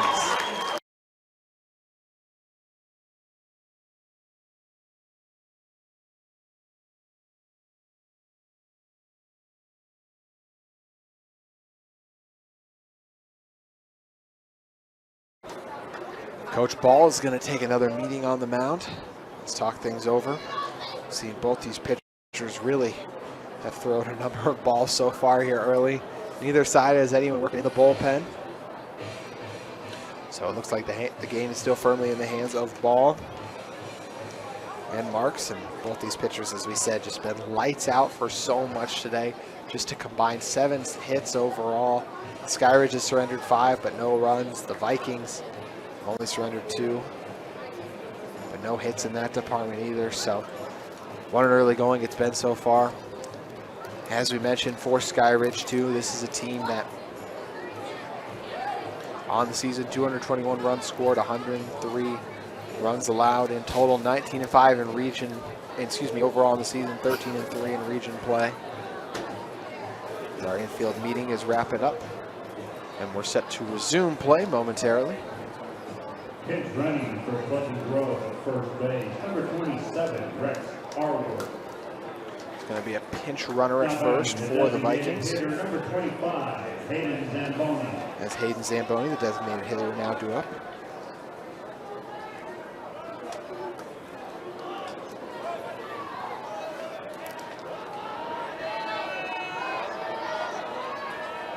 Just 1 out in the inning.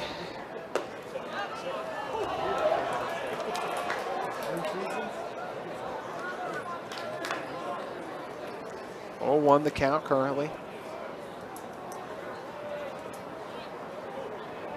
Zamboni waits to get the calls from coach. He steps into the batter's box. Leading run on first. Vikings looking to pull off the upset. As I mentioned, the defense has been really sharp here early. Or excuse me, just for the entire duration of this game, honestly. It's not really early anymore as we're in the top of the 6th.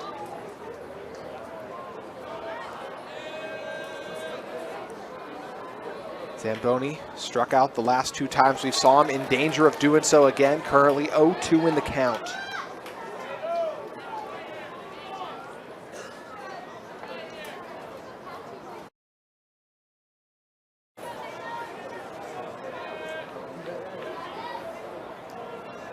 Zamboni wisely doesn't swing on the outside delivery. This ball tries to bring the heat. Talked about it so far today, how many runners have been left on by the Vikings versus the Falcons. They've left a few on too, but not as many as the Vikings. Feels like a great opportunity to change the momentum here with just one out. Ball. So let's check it down to first again.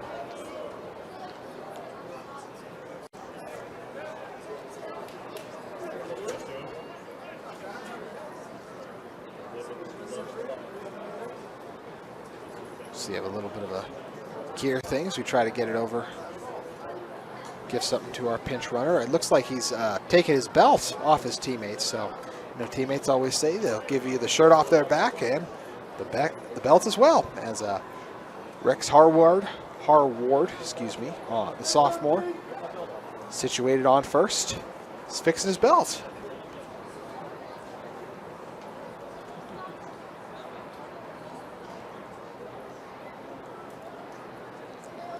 So 1-2 the count as Harward is adjusting. Just over an hour away from our second game, as we discussed, between the Miners and Sentinels. Should be a fun one here, as they will be all week long on KSL Sports Rewind, your home for the 6A and 5A state baseball championships. Zamboni rips one into foul territory.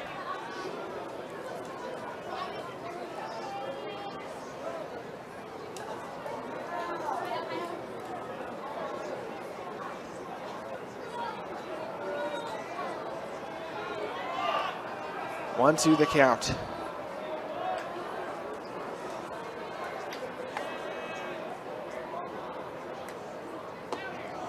That one deflects off the glove of the rising Johansson. Brings the count to 2-2 now.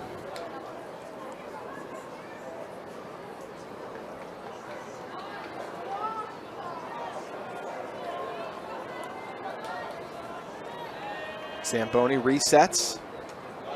And that one deflects off the knee pad of Johnson. It's going to easily allow Harward to make it over to second. So we'll have full count coming up as Ball just lost control of it.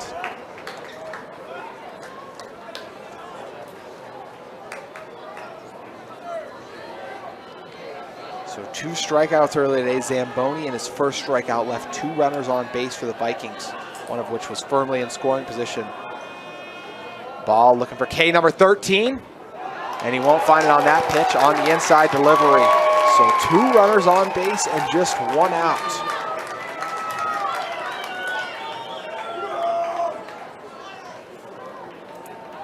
So Zamboni, the first walk of the day, surrendered by Ball.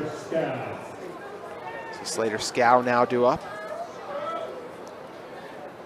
And it looks like we're going to have another pinch runner with Rex Harwood on second.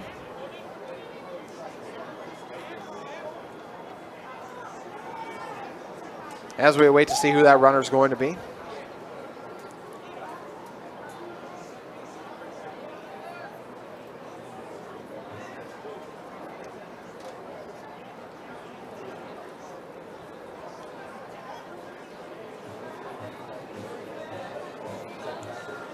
Lengthy discussion here about the pinch runner. So we're trying to work out the change. And the pinch runner is going to be number 14, Van Haney. He's heading over to first.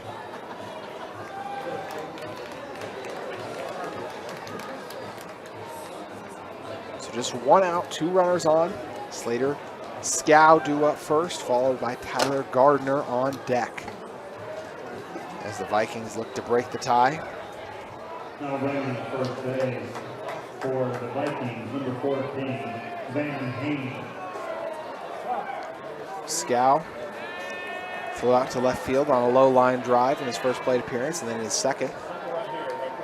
Reach base on a well-hit ball into right field, and this one's going to land in shallow right field, and it can't bring in a run for the Vikings because of the placement into shallow right field. It was a great throw by Gavin Fowler, but just like that, bases are loaded.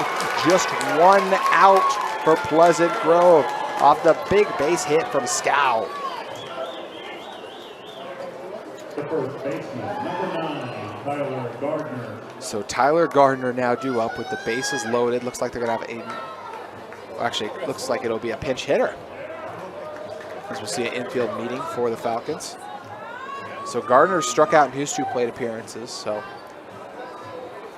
Vikings decide to make a change, and they're going to bring in Brock Robinson. So Coach Henry making a change for his team. Decides to roll with Robinson, the junior, 5'10", 160.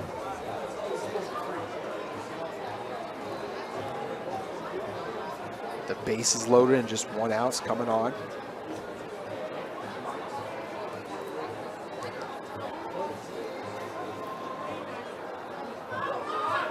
So we said the base is loaded up now. We wait for Robinson. Take his first at bat. Gardner struck out in his 2 previous plate appearances. Still just 1 out in the inning.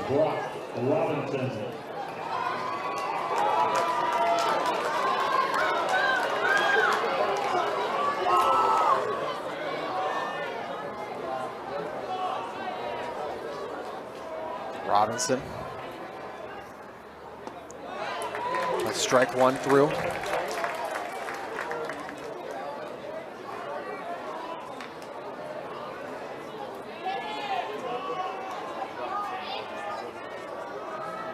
Robinson hasn't driven in any runs on the season, no doubles, home runs, any of that category. The bunt is the easy force out at home, and nearly got the double play over to first in time, but a good decision that time from Johansson to take the force out at home. And because he did that,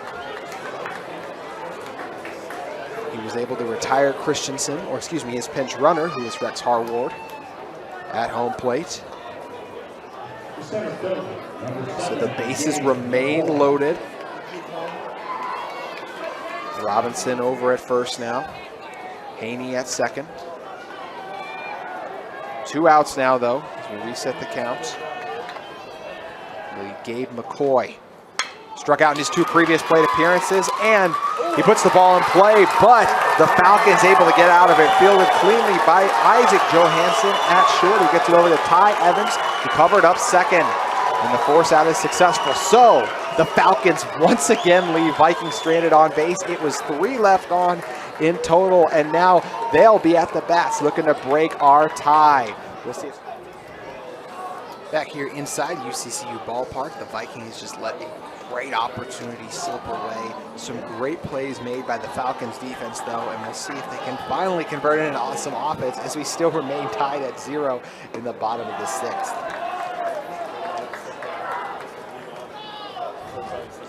Due up for Skyridge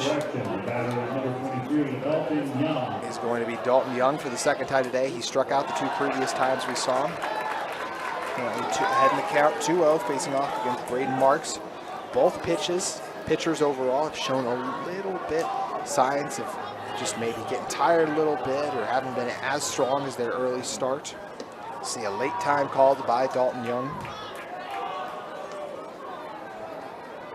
Young with those 2 strikeouts, but all it takes is 1 play, and if the Falcons are able to score here and then hold on defensively in the top of the 7th, that would do it for our first game, and they'd be able to advance, but they got to score a run first.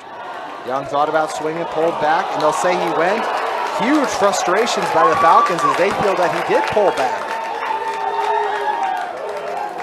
From my vantage point, I thought he might have gone just enough, so I'm okay with that call from umpires, but the Falcons faithful in disbelief.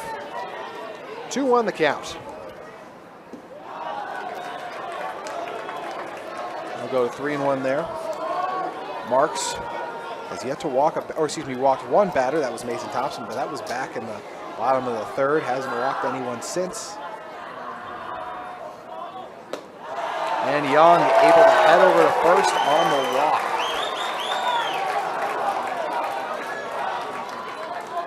So no outs in the inning. Falcons have a runner on base. Number 6, Cruz Shank. So Young with the walk. That'll bring up Krushek.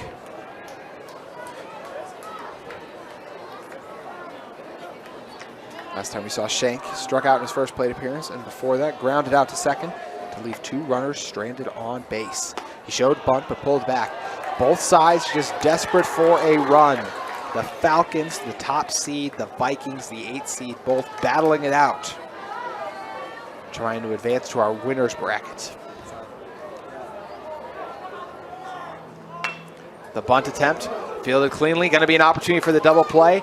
If the Vikings can make it, and they won't be able to make it in time, but they are able to retire Young at second. Great job by Marks that time on the mound, recognizing the situation, able to get the force out at second, and they nearly had it at first too. Isaac Johansson now due up. Johansson, his first plate appearance, struck out, and before and after that, flew out into left field. The shortstop, number 5, Isaac Johansson.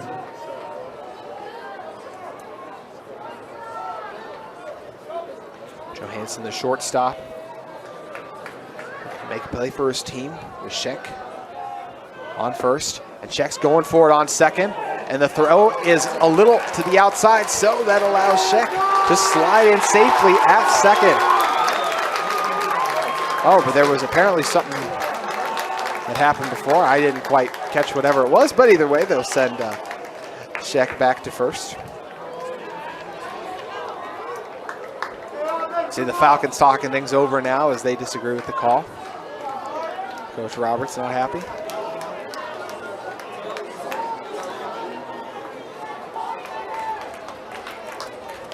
It's the Skyridge team that, of course, won the 2022 Football State Championship. Looking to bring some more hardware to their well-accomplished program.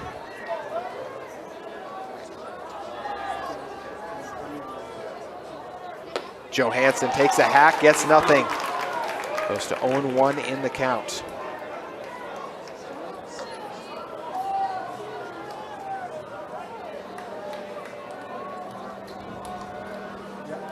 Marks checked down to first. And now is dialed in to the batter's box as he's delivered 2 strikes at blistering speed.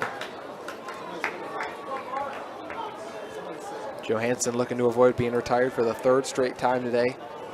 The Falcons' high, potent offense has been shut down time and time again as this pickoff attempt unsuccessful. And that time, just a great job by Shao over at short, just able to knock it down. So now Sheck on second.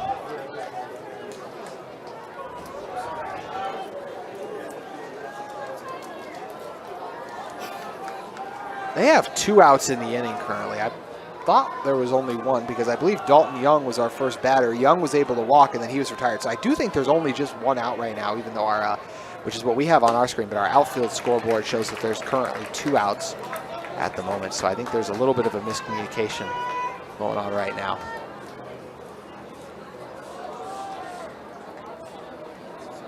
Johansson 2-2 in the count. Or excuse me, Johansson was retired actually. That's what the whole confusion was last time. So it's actually Ball who's 2-2 at the moment. Ball last time we saw him had a base hit, but this time goes down swinging. Once again, Braden Marks able to get the best of the opposing pitcher. So we are headed to the 7th. No runs scored in the 6th. One of these teams is going to claim a walk-off victory potentially. Will it be the Falcons or the Vikings? Stay with us at UCCU Ballpark on KSL Sports Rewind to find out.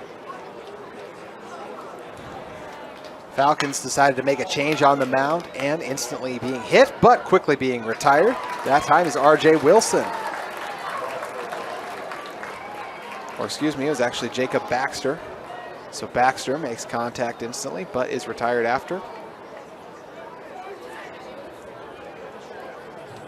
And the RJ Wilson now due up. Last time I saw Wilson, he was hit by a pitch by Ball, but as we mentioned, Ball's day is over, at least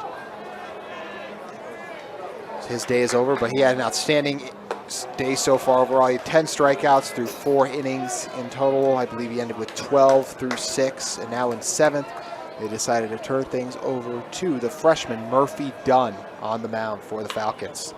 Wilson rips one into right field, and it takes a bounce before it reaches Bauer out there. So base hit for the Vikings as they got a base runner on now. Wilson, his 2nd base hit of the day. I believe the only batter with 2 base hits so far. The catcher, number 21, Tua Wolfgren. Bring up the catcher to a Wolfgram. Wolfgram struck out in his previous 2 plate appearances, or excuse me, his first 2, and then flew out down to first on a short pop-up.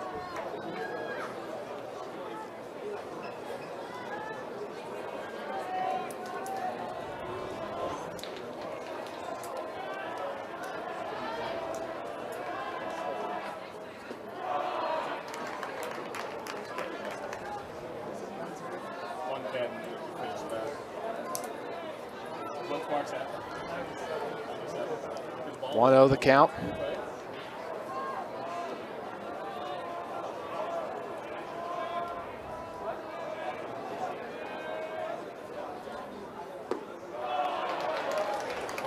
Outside delivery there makes the count go to 2-0.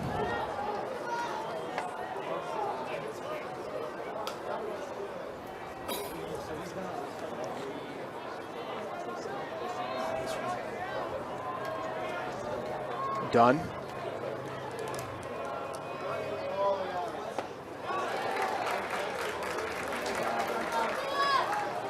Delivers a strike, so makes the count go to 2-1. Tying run on first in Wilson, or excuse me, leading run on first in Wilson. The Vikings with 7 hits to just 2 for the Falcons. But the Falcons, a few timely defensive plays have allowed them to remain, to keep this one tied up.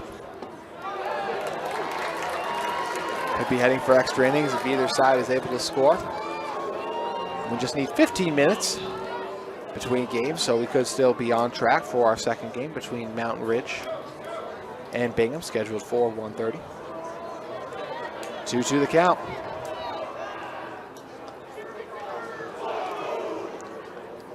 Pick off to first, unsuccessful.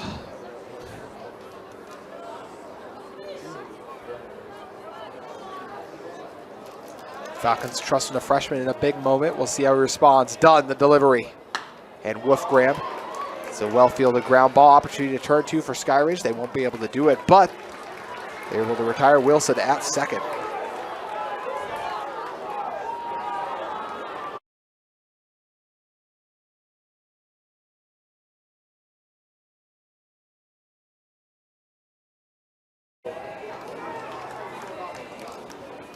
So Wilson retired at second. Wolfgram made it to first though, so still 1 base runner on.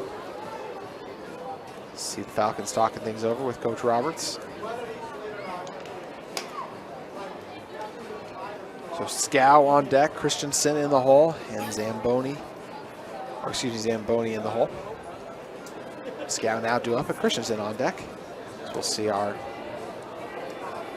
3 umpires coming together. Not sure exactly what the complaint is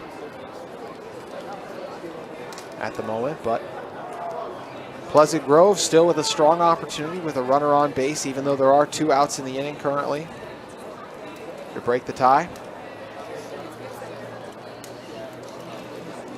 Mention just takes out 1 big play, and the Falcons will be looking to make it just about 2 hours into this one now.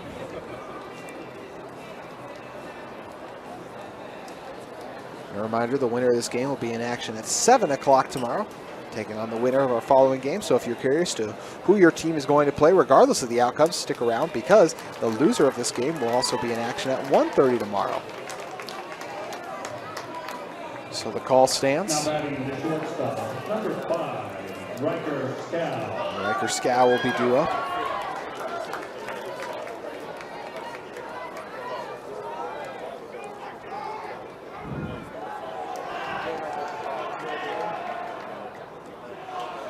Scow allows the first ball to pass. Johansson lost it for a moment, flipped off his helmet, was able to recollect it.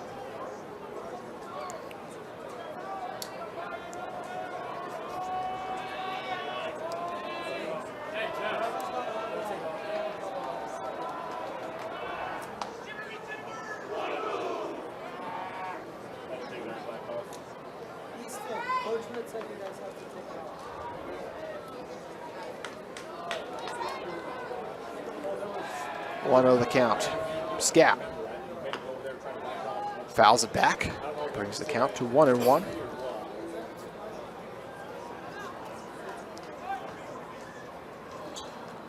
It's been a good battle between the Vikings and Falcons. Still scoreless through 6, as this pitching duel has been exceptional. Be interesting to see.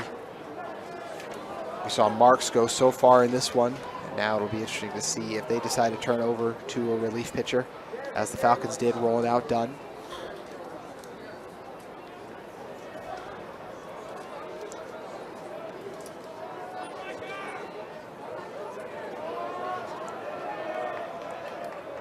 Scow. That's the low ball pass.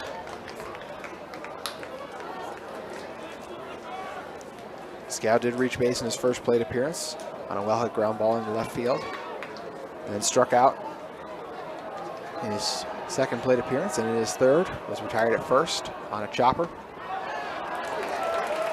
Strike 2 delivered, so 2-2 the count. The freshman done. Going to retire Scow.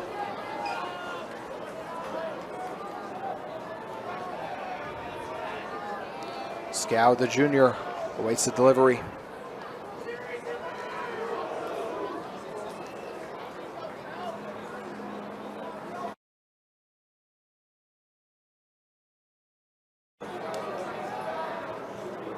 Two-two the count.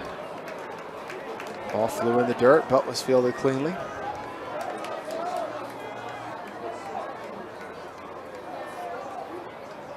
So Coach Roberts making a few calls out to his infield, telling them how they want to play this. The full count delivery in our tie game.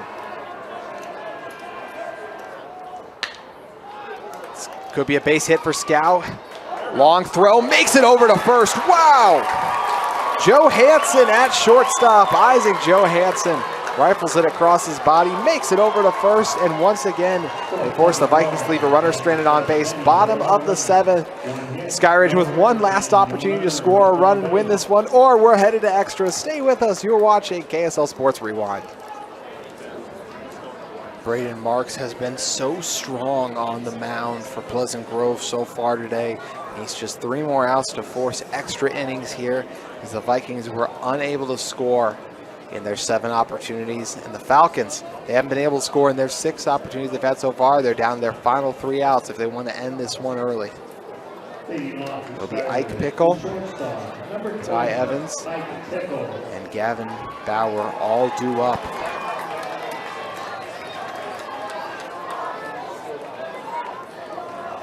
Mark's so strong so far today. We'll see if he can finish it out. He retired ball in his last appearance via the strikeout.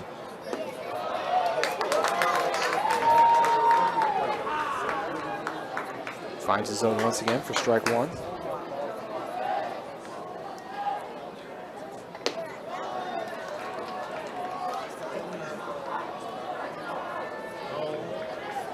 Marks 1-1 the count.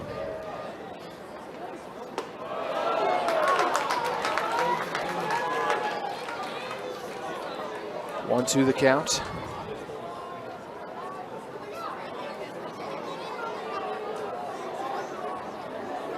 He's got 10 strikeouts overall on the day.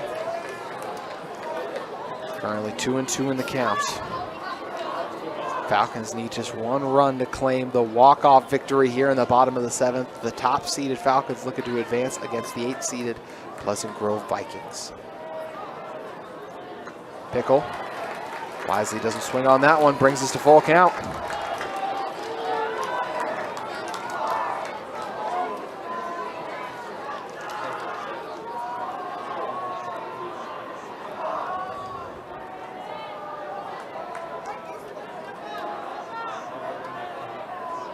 Pickle calls for a time.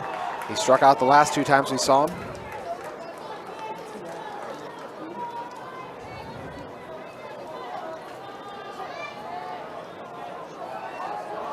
Marks just outside on the delivery. Saw the Vikings fans not happy because it looked like our home plate umpire had thought about calling it strike 3 there, but instead thought about it a little bit more and decided it was a ball. So the walk for Pickle, no outs, and the game-winning run currently on first.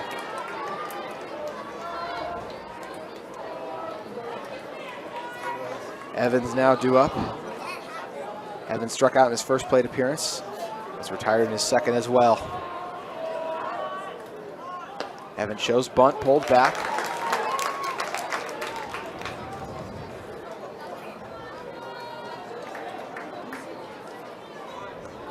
Marks has only given up 2 hits to the highest scoring offense in Region 4 so far today. We do see some activity going on in the bullpen, and there's reason for it because this is a base hit.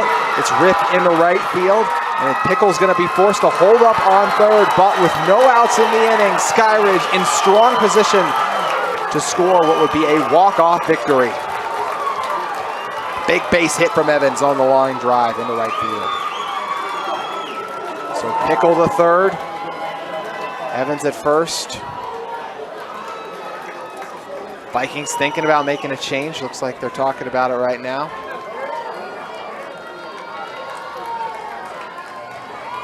As they talk things over on the mound, we saw the Falcons decide to make the switch to Dunn, and it paid out well. Marks has been so strong for most of today. He gives up a big base hit there. At the moment, it looks like they're just going to talk things over. Coach Roberts and his squad talking things over as well. So runners on first and third now. Still no outs in the inning.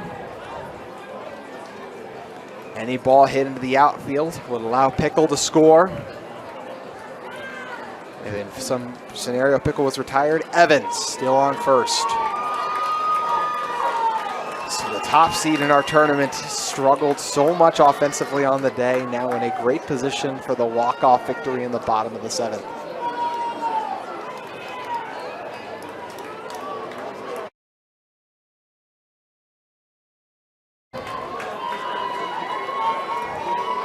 Evans, the second baseman, returns to first. Pickle, the shortstop, now after Ball was removed from the mound. Started the day at third, but now Pickle shifted to short. Currently situated at third. How big was his walk? The bunt attempt goes straight up in the air and into foul territory. Gavin Bauer struck out the last time we saw him. Before that was retired at first on a chopper.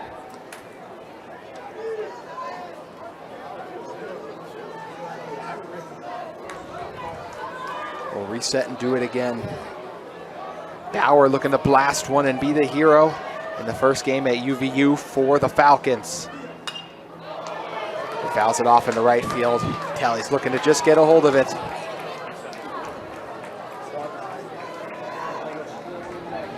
All it takes is that one run and the Falcons know it. Marks so many strikeouts today. He's ahead in the count. 0-2 right now. Looking for his 11th here. Bauer goes down swinging. Second strikeout of the day for Bauer, and one of the biggest plays we've seen from Marks.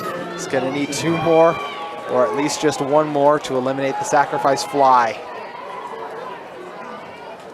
Mason Thompson, the designated hitter now. Drew up was retired the last time we saw him on the drop 3 strikeout. And before that, walk to first.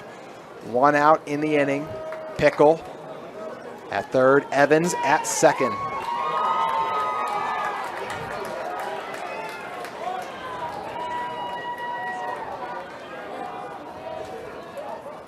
Thompson grounds the first.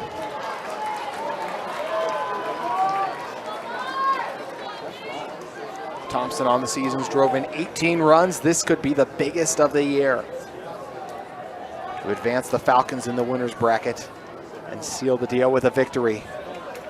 0-1 the count. Thompson allows the high pitch to pass. It's a foot race, diving for home plate. Did he get there? They'll say he got the out. Wow! What a turn of events for Skyridge. It looked like it was going to be a disaster for the Vikings. So Pickle tried to go home, and it was a very close call. But what a play made by Marks to get the out. So 2 outs now. The count 1-1, still a runner firmly in scoring position because amongst all that chaos, Evans headed over to third. What a play. First by Wolfgram to get under it and recover it at the back of the wall here at UCCU Ballpark. And then to get the tag out just in time, Marks able to retire Pickle right before he could touch home plate, a split second in fact. 1-1 the count. Vikings looking to send this one into extras. What a great first game it's been here. Thompson allows the high delivery to pass. He's already walked once today. It was the first walk surrendered by Marks. Falcons were in great position to close this one out. Count now at 2-1. Thompson allows another high delivery through. It's now heading the count 3-1. Braden Marks looks to find strike zone. No one warming up anymore in the bullpen for Pleasant Grove. The game firmly in the hands of Braden Marks. Still only surrendered 3 hits on the day. Looking to send this one into extras. And a high delivery. And wisely deciding to hold up that time was Evans. I'm sure he was tempted, but didn't want to risk it. Thompson, the second walk of the day for him. He's over on first now. Bring up Chase Youngberg, the first hit of the day, and that will finally do it for Braden Marks. What a strong performance it was by him overall. Only allowed 3 hits in total, gave up no runs, and the play of the day to save the game with the tag out at home. Vikings faithful in early to applaud. Just a few too many wild pitches. The Vikings coaches probably felt like. And everyone for Pleasant Grove on their feet cheering him on. Pleasant Grove decided to make a change on the mound. Out is Braden Marks, and in is Hudson Banks, the junior, the 6'5", 220-pound pitcher. Just needs 1 out to send this one into extras. Our second game will be slightly delayed between Mountain Ridge Sentinels and Bingham Miners, just because of the length of this one early on. But depending on when this game ends, that's to let you know and keep you posted on what that delay will end up being. Chase Youngberg had the first hit of the day for Skyridge. If he could get a base hit here, it would more than likely be the last one they would need to clinch a Game 1 victory.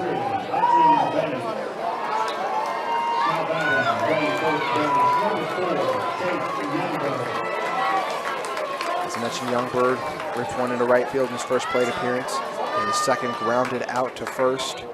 Now set to be the first Falcon, potentially the last, to face off against Hudson Banks.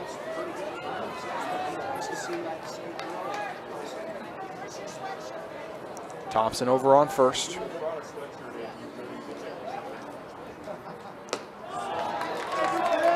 First delivery just to the outside for ball 1. Ty Evans, the one who put Pickle in that prominent scoring position with no outs, currently settled in at third. Top of the order for the Falcons, due up on deck. Back-to-back high deliveries for balls. Banks in danger of loading the bases. It's Dalton Young on deck, leadoff hitter for Skyridge.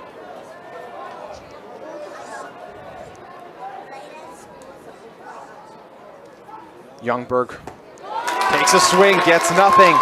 Strike number 1.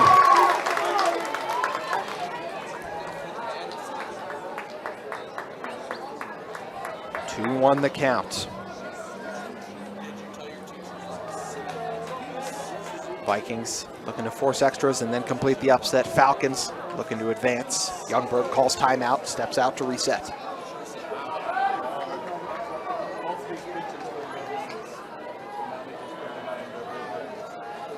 Two-1 the count.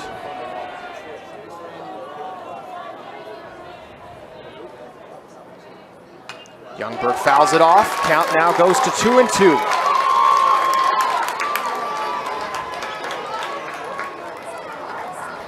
Banks, the junior relief pitcher, looking to close this one out, at least in regulation. Then he'd have to bat at least one more time in extras, or face off against batters at least one more time in extras. 2 balls, 2 strikes, 2 outs, 2 runners on base, and the winning run on third. Youngberg fouls it off. Thompson decided to head over to second, but was forced to head back on the foul off.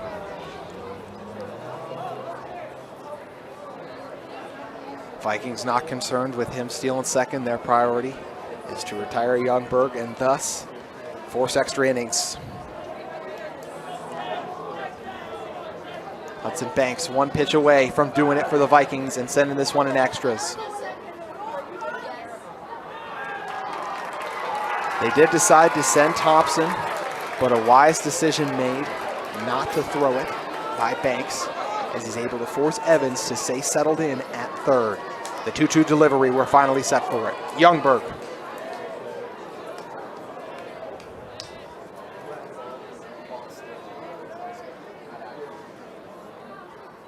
And he goes down swinging. Hudson Banks steps up to the mound and gets it done for the Vikings. We're going into extra innings. 7 wasn't enough to decide it, as neither side was able to score a run. What a performance late by the Vikings defense. There were no outs and a runner on third, and they get out of it giving up nothing. 8th inning on deck on KSL Sports Rewind. Top of the 8th set to get underway as Pleasant Grove is due back up. Tanner Christensen due back up. It'll be Christensen, Zamboni, and Scow, all looking to send the Vikings into advancement in the winner's bracket.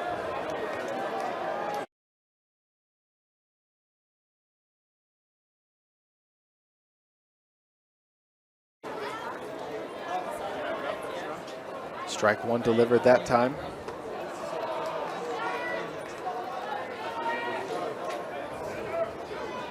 For Skyridge, still Murphy Dunn, the freshman, situated on the mound, was really sharp in relief of Ball, who absolutely dominated. That was the story early on in this game, was just the pitching performance we saw from both sides. This one launched straight up in the air, called for and collected by Isaac Johansson at shortstop.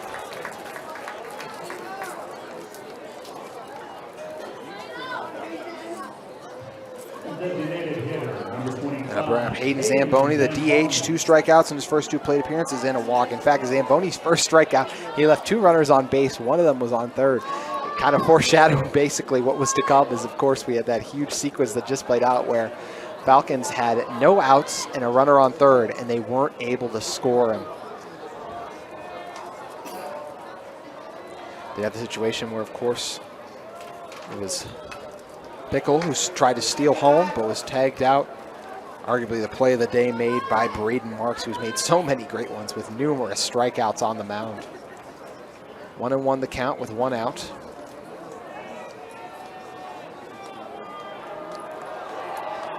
Zamboni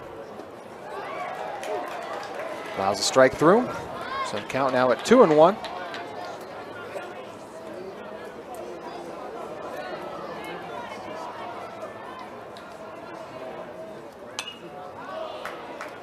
Zamboni fouls it off to stay alive against the freshman Murphy Dunn.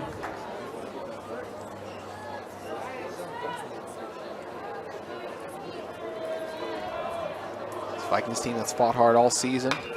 This one launched into left field. It'll stay fair. It's going to reach the fence. Young gets to it, but able to stretch it into a double as he slides in the second is Hayden Zamboni, the DH.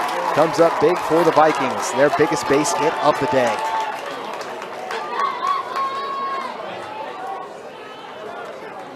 No one warming up in the bullpen for the Falcons.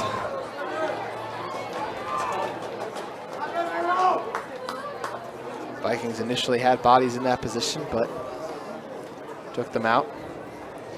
Dunn was rocked, so it's going to lead to a meeting on the mound. The leading run now at second. Still the lone out. Slater Shao now due up in a moment. And we'll see if Brock Robinson, who was the pinch hitter for Tyler Gardner the last time, will be on deck. And Gabe McCoy in the hole currently. We're going to have a pinch runner going to second, actually. That pinch runner is going to be Crew Fox.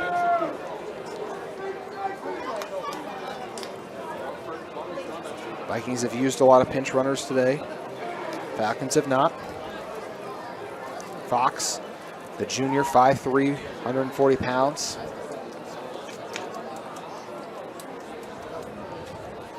Coach Henry trusting him in a key situation. Said earlier, the coaching battle's been fun today too between Coach Henry and Roberts. Two long tenured and both very successful coaches for their respective programs. Just one out in the inning. Although we saw even with no outs, if you get a runner to third, still not safe. Just approaching it 2.5 hours into this one now. You are tuning in about our Mountain Ridge Bingham game that was supposed to be due on deck. That one will be played about 15 to 30 minutes after the conclusion of this one.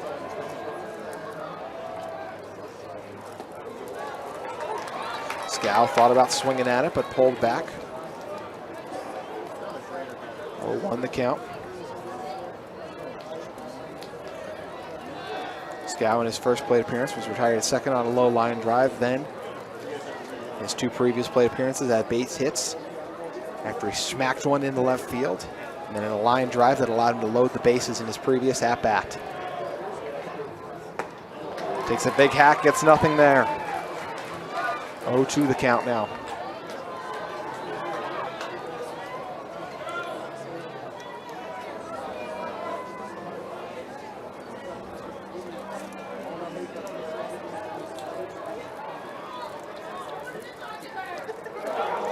That delivery squeezed past Johansson, able to slide in safely to third. There's Fox.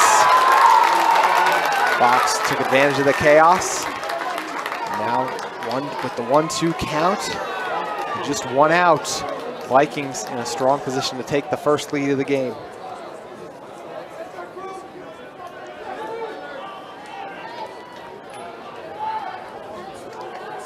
Dunn delivers the pitch, and he's able to retire Scow. So Scow goes down swinging, first strikeout of the day for Dunn, and it comes at a huge time as there's now 2 outs in the inning. Playing first base, number 3, Brock Robinson. Brock Robinson, last time we saw Robinson, he had a bunt. It allowed him to reach first, but his teammate was tagged out at home, preventing the Vikings from taking the lead in this one. Robinson thought about swinging at it, but pulled back. It was ball 1.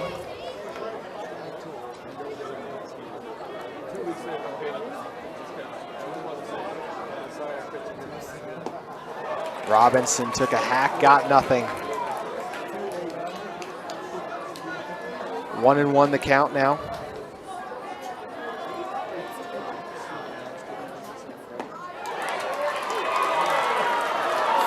Strike number 2 delivered by Murphy. Skyridge trying to get a little bit of revenge and force the Vikings to leave a runner stranded on base. Robinson is retired. Dunn, the freshman, looking like a senior, stepping up big time on the mound for his squad. Skyridge at the bats when we return. If they score, it'll end it at 8. Stay with us to find out if they can do it on KSL Sports Rewind. Hudson Banks still on the mound for Pleasant Grove, as they'll need 3 outs to get back on the offensive. They've had 8 opportunities to bat, scoreless in all 8. They've had 8 hits overall. And you know who else has been scoreless in their 7? That's the Skyridge Falcons. They let a great opportunity slip through their hands in that bottom of the 7th, and they know it, no doubt eager to get up to bat, and no doubt motivated too by what they just saw from true freshman Murphy Dunn, who delivered back-to-back strikeouts to get his team out of it and force the Vikings to leave a runner stranded on base. And a runner in firmly scoring position too on third. Dalton Young, Krushek, and Isaac Johansson, the top of the order for Skyridge, due up. Young makes instant contact, but launches it into foul territory in his first at-bat.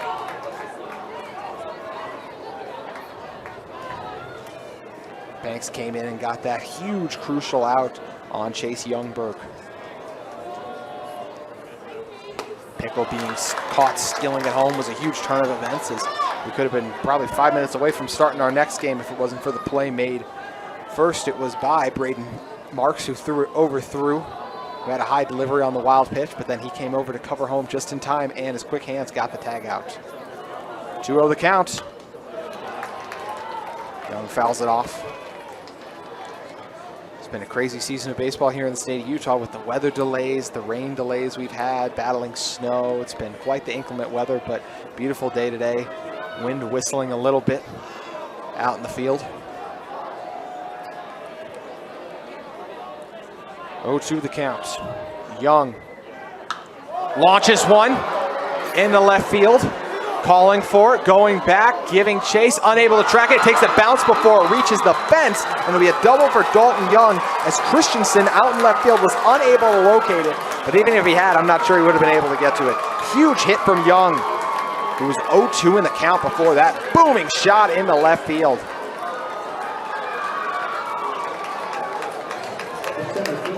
Young with a huge double. Kushek now due up with Isaac Johansson in the hole. Young before that had 2 strikeouts and a walk, but the biggest base hit of the day by the leadoff hitter for the Falcons. It looked like some kids were playing catch in the outfield and had unintentionally thrown a ball into the field. So that was what our brief delay is at a moment as we see our third base umpire come jogging back over after tossing it up. So no outs. The winning run, the walk-off winning run. And Dalton Young now situated on second with Krushek now due up. Last time we saw him, he made it to first on a fielder's choice. Before that was retired at second and left 2 on base. He's got an opportunity to win the game here if he could get a booming hit. Also struck out in his first appearance. The center fielder looking to launch one into that territory and bring in Young.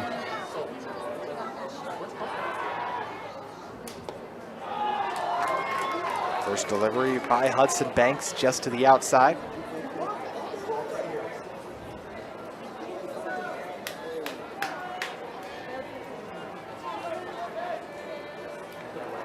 Count at 1-2.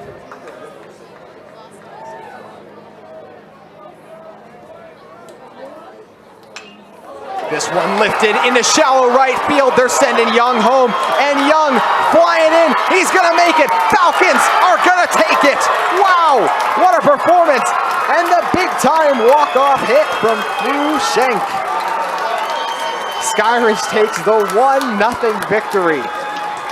What a performance from both sides defensively. It was a pitching duel all the way, but in the end, 2 big hits, first by Dalton Young and then one by Krushek, sending the shallow right field, ended up being the difference.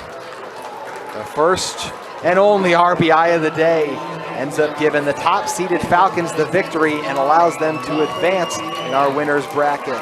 As for Pleasant Grove, they will shift into the loser's side of the bracket. So Pleasant Grove will take on the loser of the Mountain Ridge Bingham game, our 5-13 game. That's due up momentarily. But once again, Pleasant Grove will be due up at 1:30 tomorrow. And Skyridge will be in action at 7 o'clock, taking on the winner of that Mountain Ridge Bingham game. What a performance we saw on the mound from Braden Marks and, of course, from Tyler Ball. Both went the distance. We saw some big pitching from Dunn, too, and then late some big pitching from Hudson Banks. But in the end, it's the big hits from Dalton Young and Krushek late in the bottom of the 8th that are the difference as the Falcons win it 1-0. That is going to do it for our first game. We expect our game between Mountain Ridge and Bingham, our 5-13 game, to get underway about 15 to 20 minutes from right now, so make sure you guys join us once again on KSL Sports Rewind for that one. But your final in this one, in walk-off victory fashion, the top-seeded Skyridge Falcons take it over the Pleasant Grove Vikings 1-0. You've been watching KSL Sports Rewind.